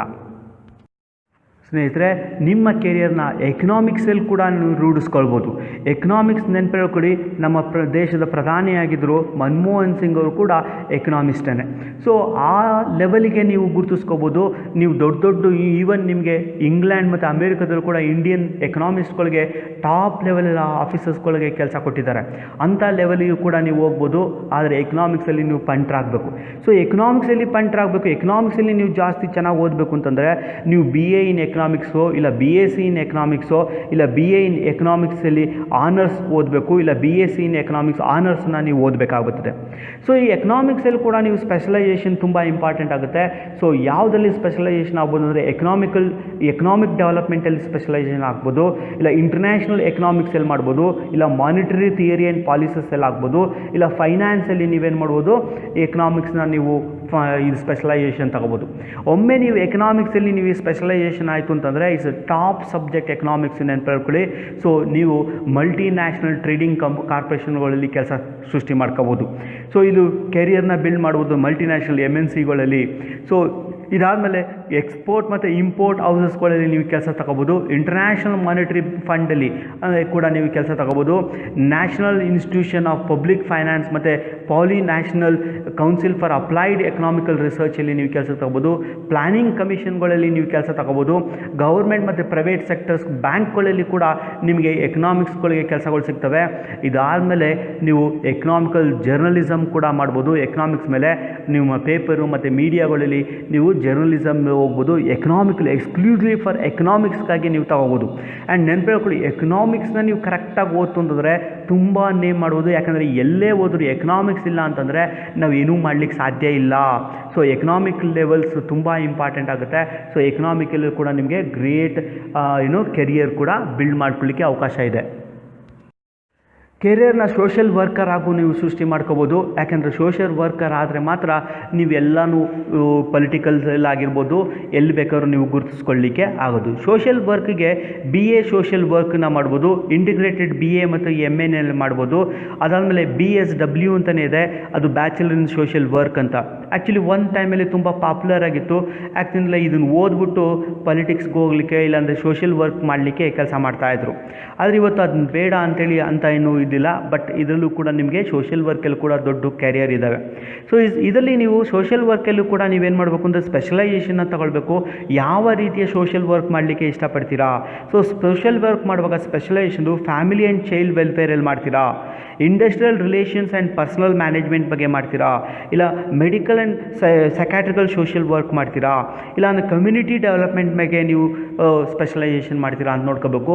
ಸೊ ಯಾವ ಪರ್ಟಿಕ್ಯುಲರ್ ಟಾಪಿಕಲ್ಲಿ ಸ್ಪೆಷಲೈಸೇಷನ್ ಆಗ್ತೀನಿ ಅಂತ ನೋಡಿಕೊಂಡ್ರೆ ನೀವು ಆವಾಗ ನೀವು ಏನು ಮಾಡ್ಬೋದು, ಕೆರಿಯರ್ನ ಬಿಲ್ಡ್ ಮಾಡ್ಕೊಳ್ಳಿಕ್ಕೆ ಸಾಧ್ಯ ಆಗುತ್ತೆ.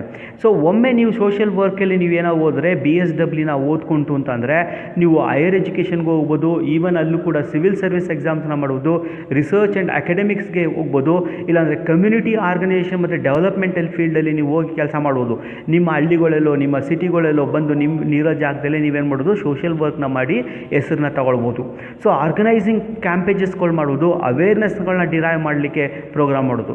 ಈವನ್ ಗೌರ್ಮೆಂಟ್ ಜಾಬ್ಸ್ಗಳು ಕೂಡ ನೀವು ಜಾಯ್ನ್ ಆಗ್ಬೋದು.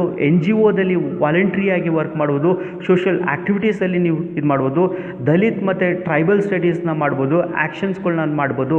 ನಿಮಗೆ ಅಲ್ಲಿ ಏನಾಗ್ತಾಯಿದೆ ಅಂತ ಇಲ್ಲಿ ನೀವು ಸೋಷಿಯಲ್ ವರ್ಕ್ ಅಂತ ಮಾಡುವಾಗ ಚಿಲ್ಡ್ರನ್ಸ್ ಮತ್ತು ವುಮೆನ್ ವೆಲ್ಫೇರ್ ಆರ್ಗನೈಸೇಷನಲ್ಲಿ ಕೂಡ ನೀವು ಕೆಲಸ ಮಾಡ್ಬೋದು. ಅಲ್ಲಿ ಲೈವ್ಲಿಹುಡ್ ಮತ್ತು ಸೋಷಿಯಲ್ ಎಂಟ್ರಪ್ರೆನರ್ಶಿಪ್ಪಲ್ಲಿ ಕೂಡ ನೀವು ಕೆಲಸ ಮಾಡ್ಬೋದು. ಸೊ ಇಲ್ಲಿ ಇಷ್ಟು ಮಾತ್ರ ಅಲ್ಲ, ಈವನ್ ಕ್ರಿಮಿನಾಲಜಿ ಮತ್ತು ಜಸ್ಟಿಸಲ್ಲಿ ಕೂಡ ನೀವು ಸೋಷಿಯಲ್ ವರ್ಕಲ್ಲಿ ಕೆಲಸ ಮಾಡಲಿಕ್ಕೆ ಅವಕಾಶ ಇದೆ. ಸೊ ಅವ್ರನ್ನ ಸುಧಾರಣೆ ಮಾಡೋದಕ್ಕೆ ಕೂಡ ನೀವು ಕೆಲಸ ಮಾಡ್ಬೋದು.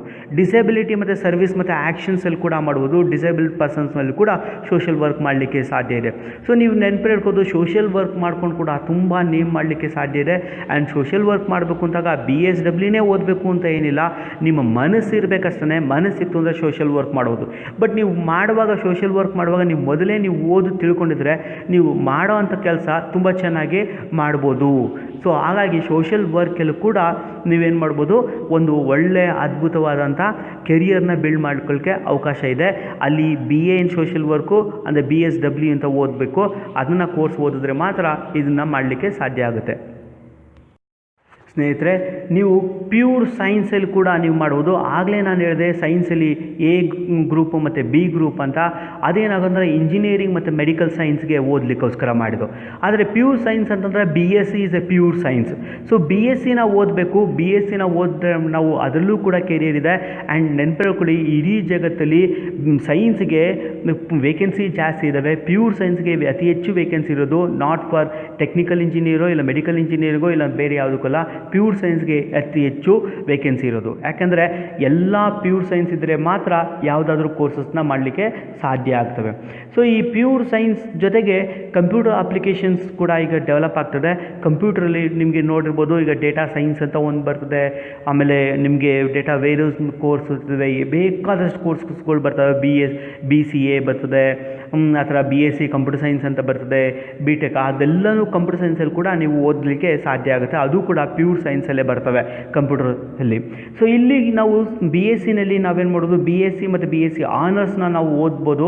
ಸೊ ಅದರಲ್ಲಿ BSc ಇನ್ ಮ್ಯಾಥಮೆಟಿಕ್ಸ್ನ ಓದ್ಬೋದು, BSc ಇನ್ ಸ್ಟ್ಯಾಟಿಸ್ಟಿಕ್ಸ್ನ ಓದ್ಬೋದು, BScನಲ್ಲಿ BCAನ ಓದ್ಬೋದು. ಅದರಲ್ಲಿ BBA ಮತ್ತು IT ಅಂತ ಓದ್ತೀವಿ, ಅಂದರೆ bachelor of business administration and information technology ಅಂತ ಕರಿತೀವಿ.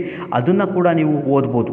ಸೊ ಇಲ್ಲಿ BScನಲ್ಲಿ ಸ್ಪೆಷಲೈಸೇಷನ್ ಆಗಲಿಕ್ಕೆ ನೀವು ಏನು ಮಾಡ್ಬೋದು, ಆಂಥ್ರೋಪಾಲಜಿನಲ್ಲಿ ಮಾಡ್ಬೋದು, ಬಯೋ ಸೈನ್ಸಲ್ಲಿ ಬಯೋಮೆಡಿಕಲ್ ಸೈನ್ಸಲ್ಲಿ ಮಾಡ್ಬೋದು, ಕಂಪ್ಯೂಟರ್ ಸೈನ್ಸಲ್ಲಿ ಸ್ಪೆಷಲೈಸೇಷನ್ ತಗೋಬೋದು, ಜಿಯಾಲಜಿನಲ್ಲಿ ಮಾಡ್ಬೋದು, ಲೈಫ್ ಸೈನ್ಸಲ್ಲಿ ಮಾಡ್ಬೋದು, ಮ್ಯಾಥಮೆಟಿಕ್ಸ್ ಆ್ಯಂಡ್ ಕಂಪ್ಯೂಟರ್ ಸೈನ್ಸಲ್ಲಿ ಮಾಡ್ಬೋದು, ಫಿಸಿಕಲ್ ಸೈನ್ಸ್ ಮತ್ತು ಕಂಪ್ಯೂಟರ್ ಸೈನ್ಸಲ್ಲಿ ಓದ್ಬೋದು, ಇಲ್ಲ ಫಿಸಿಕಲ್ ಸೈನ್ಸ್ ವಿತ್ ಎಲೆಕ್ಟ್ರಾನಿಕ್ಸಲ್ಲಿ ಓದ್ಬೋದು, ಇಲ್ಲ ಅಪ್ಲೈಡ್ ಫಿಸಿಕಲ್ ಸೈನ್ಸ್ ಮಾಡ್ಬೋದು, ಇಲ್ಲ ಬಾಟ್ನಿ ಬಗ್ಗೆ ಓದ್ಬೋದು, ಎಲೆಕ್ಟ್ರಾನಿಕ್ಸ್ ಬಗ್ಗೆ ಓದ್ಬೋದು, ಹೋಮ್ ಸೈನ್ಸ್ ಬಗ್ಗೆ ಮಾಡ್ಬೋದು, ಮ್ಯಾಥಮೆಟಿಕ್ಸ್ ಮೇಲೆ ನೀವು ಪಂಟ್ರಾಗ್ಬೋದು, ಮ್ಯಾಥಮೆಟಿಕ್ಸ್ ಆ್ಯಂಡ್ ಎಲೆಕ್ಟ್ರಾನಿಕ್ಸ್ ಮೇಲೆ ನೀವು ಓದ್ಬೋದು, ಫಿಸಿಕಲ್ ಸೈನ್ಸ್ ಆ್ಯಂಡ್ ಕೆಮಿಸ್ಟ್ರಿ ಮೇಲೆ ನೀವು ಓದ್ಬೋದು, ಫಿಸಿಕಲ್ ಸೈನ್ಸ್ ಬರೀ ಓದ್ಬೋದು, ಸ್ಟ್ಯಾಟಿಸ್ಟಿಕ್ಸ್ ಮೇಲೂ ನೀವು ಪಂಟ್ರಾಗ್ಬೋದು, ಬಯೋ ಕೆಮಿಸ್ಟ್ರಿ ಮೇಲೆ ಓದ್ಬೋದು, ಸೊ ಕೆಮಿಸ್ಟ್ರಿ ಮೇಲೆ ಇದು ಮಾಡ್ಬೋದು, ಫುಡ್ ಟೆಕ್ನಾಲಜಿ ಮೇಲೆ ಓದ್ಬೋದು, ಇನ್ಸ್ಟ್ರುಮೆಂಟೇಷನ್ ಮೇಲೆ ಓದ್ಬೋದು, ಮ್ಯಾಥಮೆಟಿಕ್ಸ್ ಆ್ಯಂಡ್ ಕೆಮಿಸ್ಟ್ರಿ ಮೇಲೆ ಓದ್ಬೋದು, ಮೈಕ್ರೋಬಯಾಲಜಿ ಮೇಲೆ ಓದ್ಬೋದು, ಫಿಸಿಕಲ್ ಸೈನ್ಸ್ ಮತ್ತು ಫಿಸಿಕ್ಸ್ ಮೇಲೆ ಮಾಡ್ಬೋದು, ಆರ್ ಫಿಸಿಕ್ಸ್ ಮೇಲೆ ಪ್ಯೂರಾಗಿ ಓದ್ಬೋದು, ಆರ್ ಜಿಯಾಲಜಿ ಮೇಲೆ ಕೂಡ ನೀವೇನು ಮಾಡ್ಬೋದು ಸ್ಪೆಷಲೈಸೇಷನ್ ಮಾಡೋದು. ಇದನ್ನು ಎಕ್ಸೆಟ್ರಾ ಅಂತ ಹೇಳ್ತೀನಿ, ಯಾಕಂದರೆ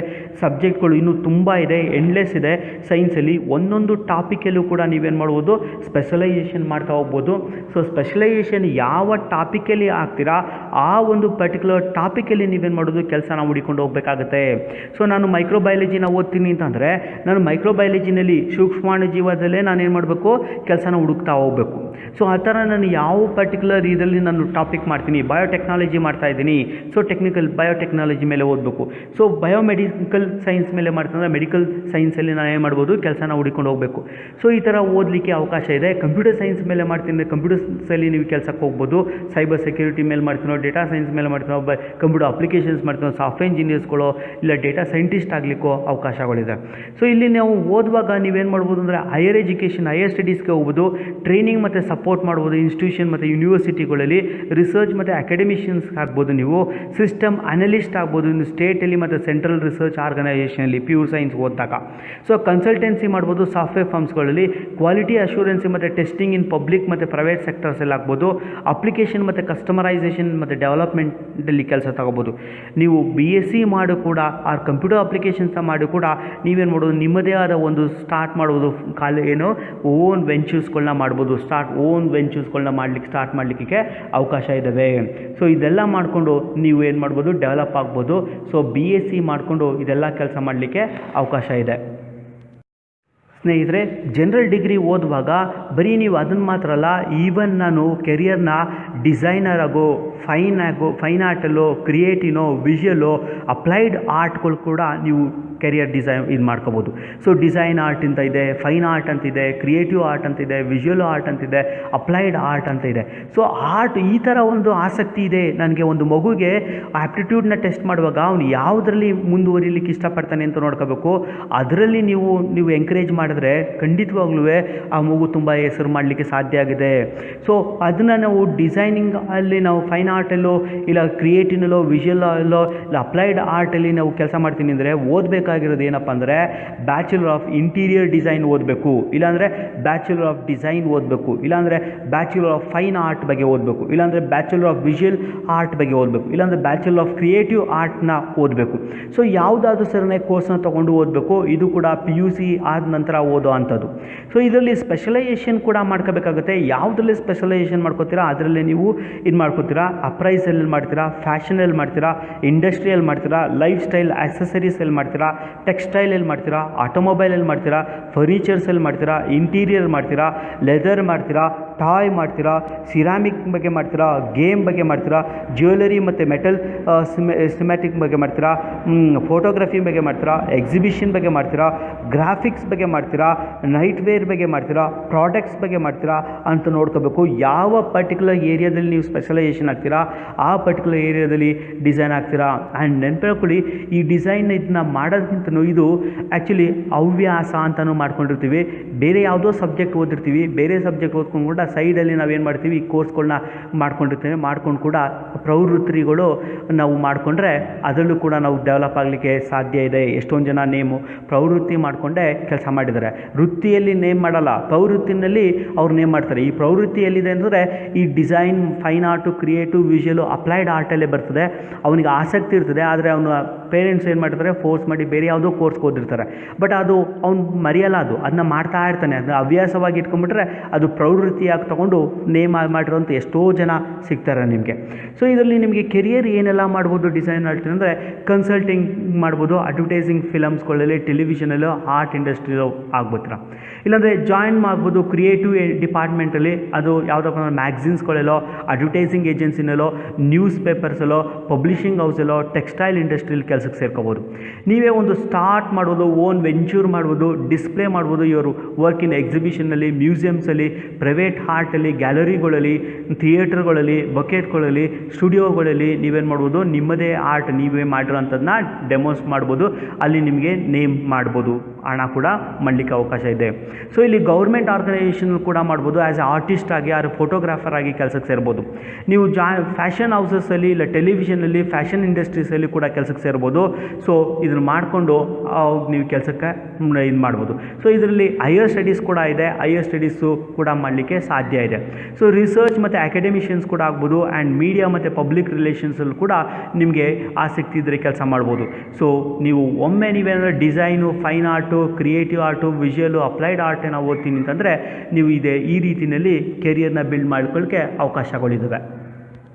ಸ್ನೇಹಿತರೆ, ನೀವು ಪರ್ಫಾರ್ಮಿಂಗ್ ಆರ್ಟ್ನಲ್ಲೂ ಕೂಡ ನಾವೇನು ಮಾಡ್ಬೋದು, ಕೆರಿಯರ್ನ ಬಿಲ್ಡ್ ಮಾಡ್ಬೋದು. ಸೊ ಮೊದಲು ಡಾಕ್ಟರ್ ರಾಜ್ಕುಮಾರ್ ಗೊತ್ತಿರ್ಬೋದು, ಅವರೆಲ್ಲ ನೀವು ಪರ್ಫಾರ್ಮಿಂಗ್ ಆರ್ಟ್ ಓದಲೇ ಇಲ್ಲ, ಹಂಗೆ ಅವರು ಮಾಡ್ತಾನೆ ಬಂದರು. ಬಟ್ ಇವತ್ತು ಫಿಲಮ್ ಇಂಡಸ್ಟ್ರಿ ಇಲ್ಲಾಂದರೆ ಯಾವುದೋ ಒಂದು ಸ್ಟುಡಿಯೋದಲ್ಲಿ ಏನೋ ಮಾಡಬೇಕು ಅಂತಂದರೆ ಇದನ್ನ ಕೋರ್ಸ್ನ ಓದಬೇಕು ಅಂತ ಹೇಳ್ತಾರೆ.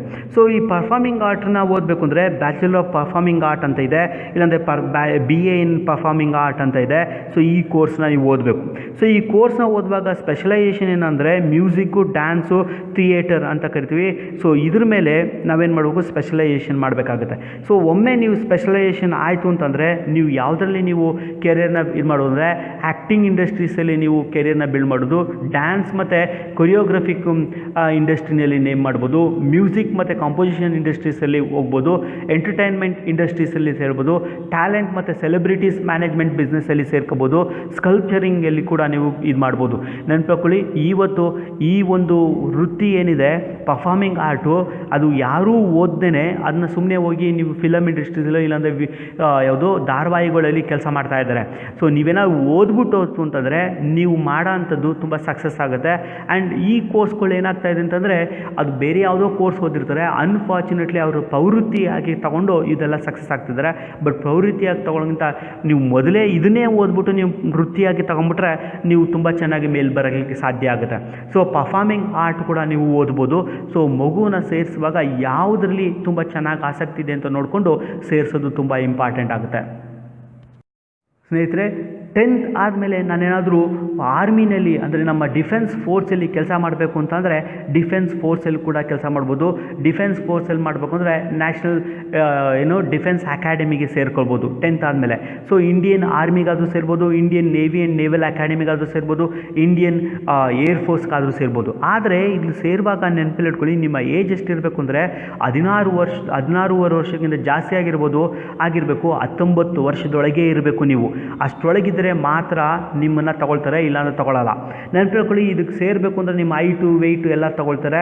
ಅದು ಒಂದು ಎಂಟ್ರೆನ್ಸ್ ಎಕ್ಸಾಮ್ ಕೂಡ ಇದೆ. ಎಂಟ್ರೆನ್ಸ್ ಎಕ್ಸಾಮ್ ಪಾಸ್ ಆದರೆ ಮಾತ್ರ ಡಿಫೆನ್ಸ್ಗೆ ತಗೋತಾರೆ. ಆ್ಯಂಡ್ ನೆನಪಿಟ್ಕೊಳ್ಳಿ, ಡಿಫೆನ್ಸ್ಗೆ ಸೇರ್ತೀರಾ ನೀವೆಲ್ಲ ಕಮಾಂಡೋಗಳಾಗಿ ಸೇರ್ಕೊಳ್ತೀರಾ ಯಾವುದೇ ಇದಕ್ಕೆ ಪೋಸ್ಟ್ ತೊಗೊಂಡ್ರೆ. ಆಮೇಲೆ ಅವರು ಇಂಜಿನಿಯರಿಂಗ್ ಕೋರ್ಸ್ನ ಮಾಡಿಸ್ತಾರೆ, ಅವರೇ ನಿಮಗೆ ಓದಿಸ್ಬಿಟ್ಟು ನಿಮ್ಗೆ ಅಲ್ಲೇ ಕೆಲಸ ಕೊಡ್ತಾರೆ, ಇಷ್ಟು ವರ್ಷ ಅಂತ ಕೆಲಸ ಮಾಡ್ತಾರೆ. ನೀವು ಆಲ್ರೆಡಿ ಆಫ್ಟರ್ ಆಲ್ ಒಬ್ಬ ಸೈನಿಕನ ಥರ ಕೆಲಸ ಮಾಡಲ್ಲ, ನೀವು ನೀವು ಹೋಗುವಾಗಲೇ ನೀವು ಕಮಾಂಡೋಗಳ ರೀತಿಯಲ್ಲಿ ಕೆಲಸಕ್ಕೆ ಸೇರ್ಕೊಳ್ಳಿಕ್ಕೆ ಅವಕಾಶ ಇದೆ. ಆದರೆ ಕಮಾಂಡೋಗಳಿಗೆ ಸೇರ್ಕೊಳ್ಳುವಾಗ ನಿಮಗೆ ಒಂದು ಡಿಗ್ರಿನ ಮಾಡಿಸ್ತಾರೆ, ಅವರೇ ಅಕಾಡೆಮಿನಲ್ಲಿ ಓದಿಸಿ ನಿಮಗೆ ಇದು ಮಾಡ್ತಾರೆ. ಬಟ್ ನೀವು 19 ವರ್ಷದೊಳಗಡೆ ಈ NDAಗೆ ಸೇರ್ಕೋಬೇಕು. NDAಗೆ ಸೇರಿಕೊಂಡ್ರೆ ಇದು ನೀವೇನು ಮಾಡ್ಬೋದು, ಕೆಲಸಕ್ಕೆ ಸೇರ್ಬೋದು. ಇಲ್ಲಿ ನೀವು ಸೆಲೆಕ್ಟ್ ಮಾಡ್ಕೋಬೇಕು, ಆರ್ಮಿಗೆ ಹೋಗ್ತಿರೋ, ನೇವಿಗೆ ಹೋಗ್ತಿರೋ, ಏರ್ಫೋರ್ಸ್ಗೆ ಹೋಗ್ತಿರೋ ಅಂತ. ಸೊ ಇದು ಕೂಡ ಒಂದು ಒಳ್ಳೆ ಅದ್ಭುತವಾದ ಒಂದು ಕೆಲಸ, ಇದು ದೇಶ ಸೇವೆ ಮಾಡೋ ಅಂಥ ಕೆಲಸ. ಸೊ ನಿಮ್ಮ ಇದರಲ್ಲಿ ನೀವು ಕೆರಿಯರಲ್ಲಿ ಇದನ್ನು ಕೂಡ ಅಳವಡಿಸ್ಕೊಳ್ಬೋದು. ಆಫ್ಟರ್ 10th ಪ್ಯೂರ್ಲಿಯೇ ಗೌರ್ಮೆಂಟ್ ಆಫ್ ಇಂಡಿಯಾ ನಿಮಗೆ ಫ್ರೀಯಾಗಿ ಓದಿಸಿ ಕೆಲಸ ಕೊಡ್ತದೆ. ಸ್ನೇಹಿತರೆ, ಇನ್ನು ಕೆಲವರು ಸ್ಪೋರ್ಟ್ಸಲ್ಲಿ ನಮಗೆ ಇಂಟ್ರೆಸ್ಟ್ ಇದೆ ಅಂತಂದಾಗ ಸ್ಪೋರ್ಟ್ಸ್ ಕೂಡ ಓದ್ಬೋದು. ಸ್ಪೋರ್ಟ್ಸ್ ಆ್ಯಂಡ್ ಸ್ಪೋರ್ಟ್ಸ್ ಮ್ಯಾನೇಜ್ಮೆಂಟಲ್ಲಿ ಓದ್ಬೋದು. ಸೊ ಅದರಲ್ಲಿ ಓದು ಕೂಡ ಅವರು ವೃತ್ತಿನ ಕ್ರಿಯೇಟ್ ಮಾಡ್ಕೋಬೋದು. ಈ ಸ್ಪೋರ್ಟ್ಸಲ್ಲಿ ಓದಲಿಕ್ಕೆ BBA ಇನ್ ಸ್ಪೋರ್ಟ್ಸ್ ಮ್ಯಾನೇಜ್ಮೆಂಟ್ ಅಂತಿದೆ, ಬ್ಯಾಚುಲರ್ ಆಫ್ ಸ್ಪೋರ್ಟ್ಸ್ ಮ್ಯಾನೇಜ್ಮೆಂಟ್ ಇದೆ, BA ಇನ್ ಸ್ಪೋರ್ಟ್ಸ್ ಮ್ಯಾನೇಜ್ಮೆಂಟ್ ಇದೆ, ಬ್ಯಾಚುಲರ್ ಇನ್ ಫಿಸಿಕಲ್ ಎಜುಕೇಷನ್ ಅಂತಿದೆ. ಇದು ನೀವು BPE ಅಂತ ಕರಿತೀವಿ, ಬ್ಯಾಚುಲರ್ ಇನ್ ಫಿಸಿಕಲ್ ಎಜುಕೇಷನ್. ಇದನ್ನು ಮಾಡಿಕೊಂಡು ನೀವೇನು ಮಾಡ್ಬೋದು, ಯಾವುದಕ್ಕೆ ಫಿಸಿಕಲ್ ಎಜುಕೇಷನ್ ಡೈರೆಕ್ಟರ್ಗಳಾಗಿ ಕೆಲಸ ಮಾಡಲಿಕ್ಕೆ ಅವಕಾಶ ಇರ್ತವೆ. ಇದರಲ್ಲಿ ಕೆರಿಯರ್ನ ಮಾಡ್ಕೊಳ್ಬೋದು. ಕೆರಿಯರ್ನ ಮಾಡ್ಕೊಳ್ಬೇಕು ಅಂತ ಅಂದಾಗ ಇಲ್ಲಿ ನೀವು ಯಾವ ಸ್ಪೋರ್ಟ್ಸ್ ಬೇಕೋ ಆ ಸ್ಪೋರ್ಟ್ಸ್ನ ಮಾಡ್ಕೋಬೋದು. ನೀವು ಕಲ್ತಿರಬೇಕು. ಸೊ ಸ್ಪೋರ್ಟ್ಸಲ್ಲಿ ನೀವು ಚೆನ್ನಾಗಿತ್ತು ಅಂತಂದರೆ ಇದರಲ್ಲೂ ಕೂಡ ಓದ್ಕೊಂಡು ಕೆಲಸ ಮಾಡ್ಬೋದು.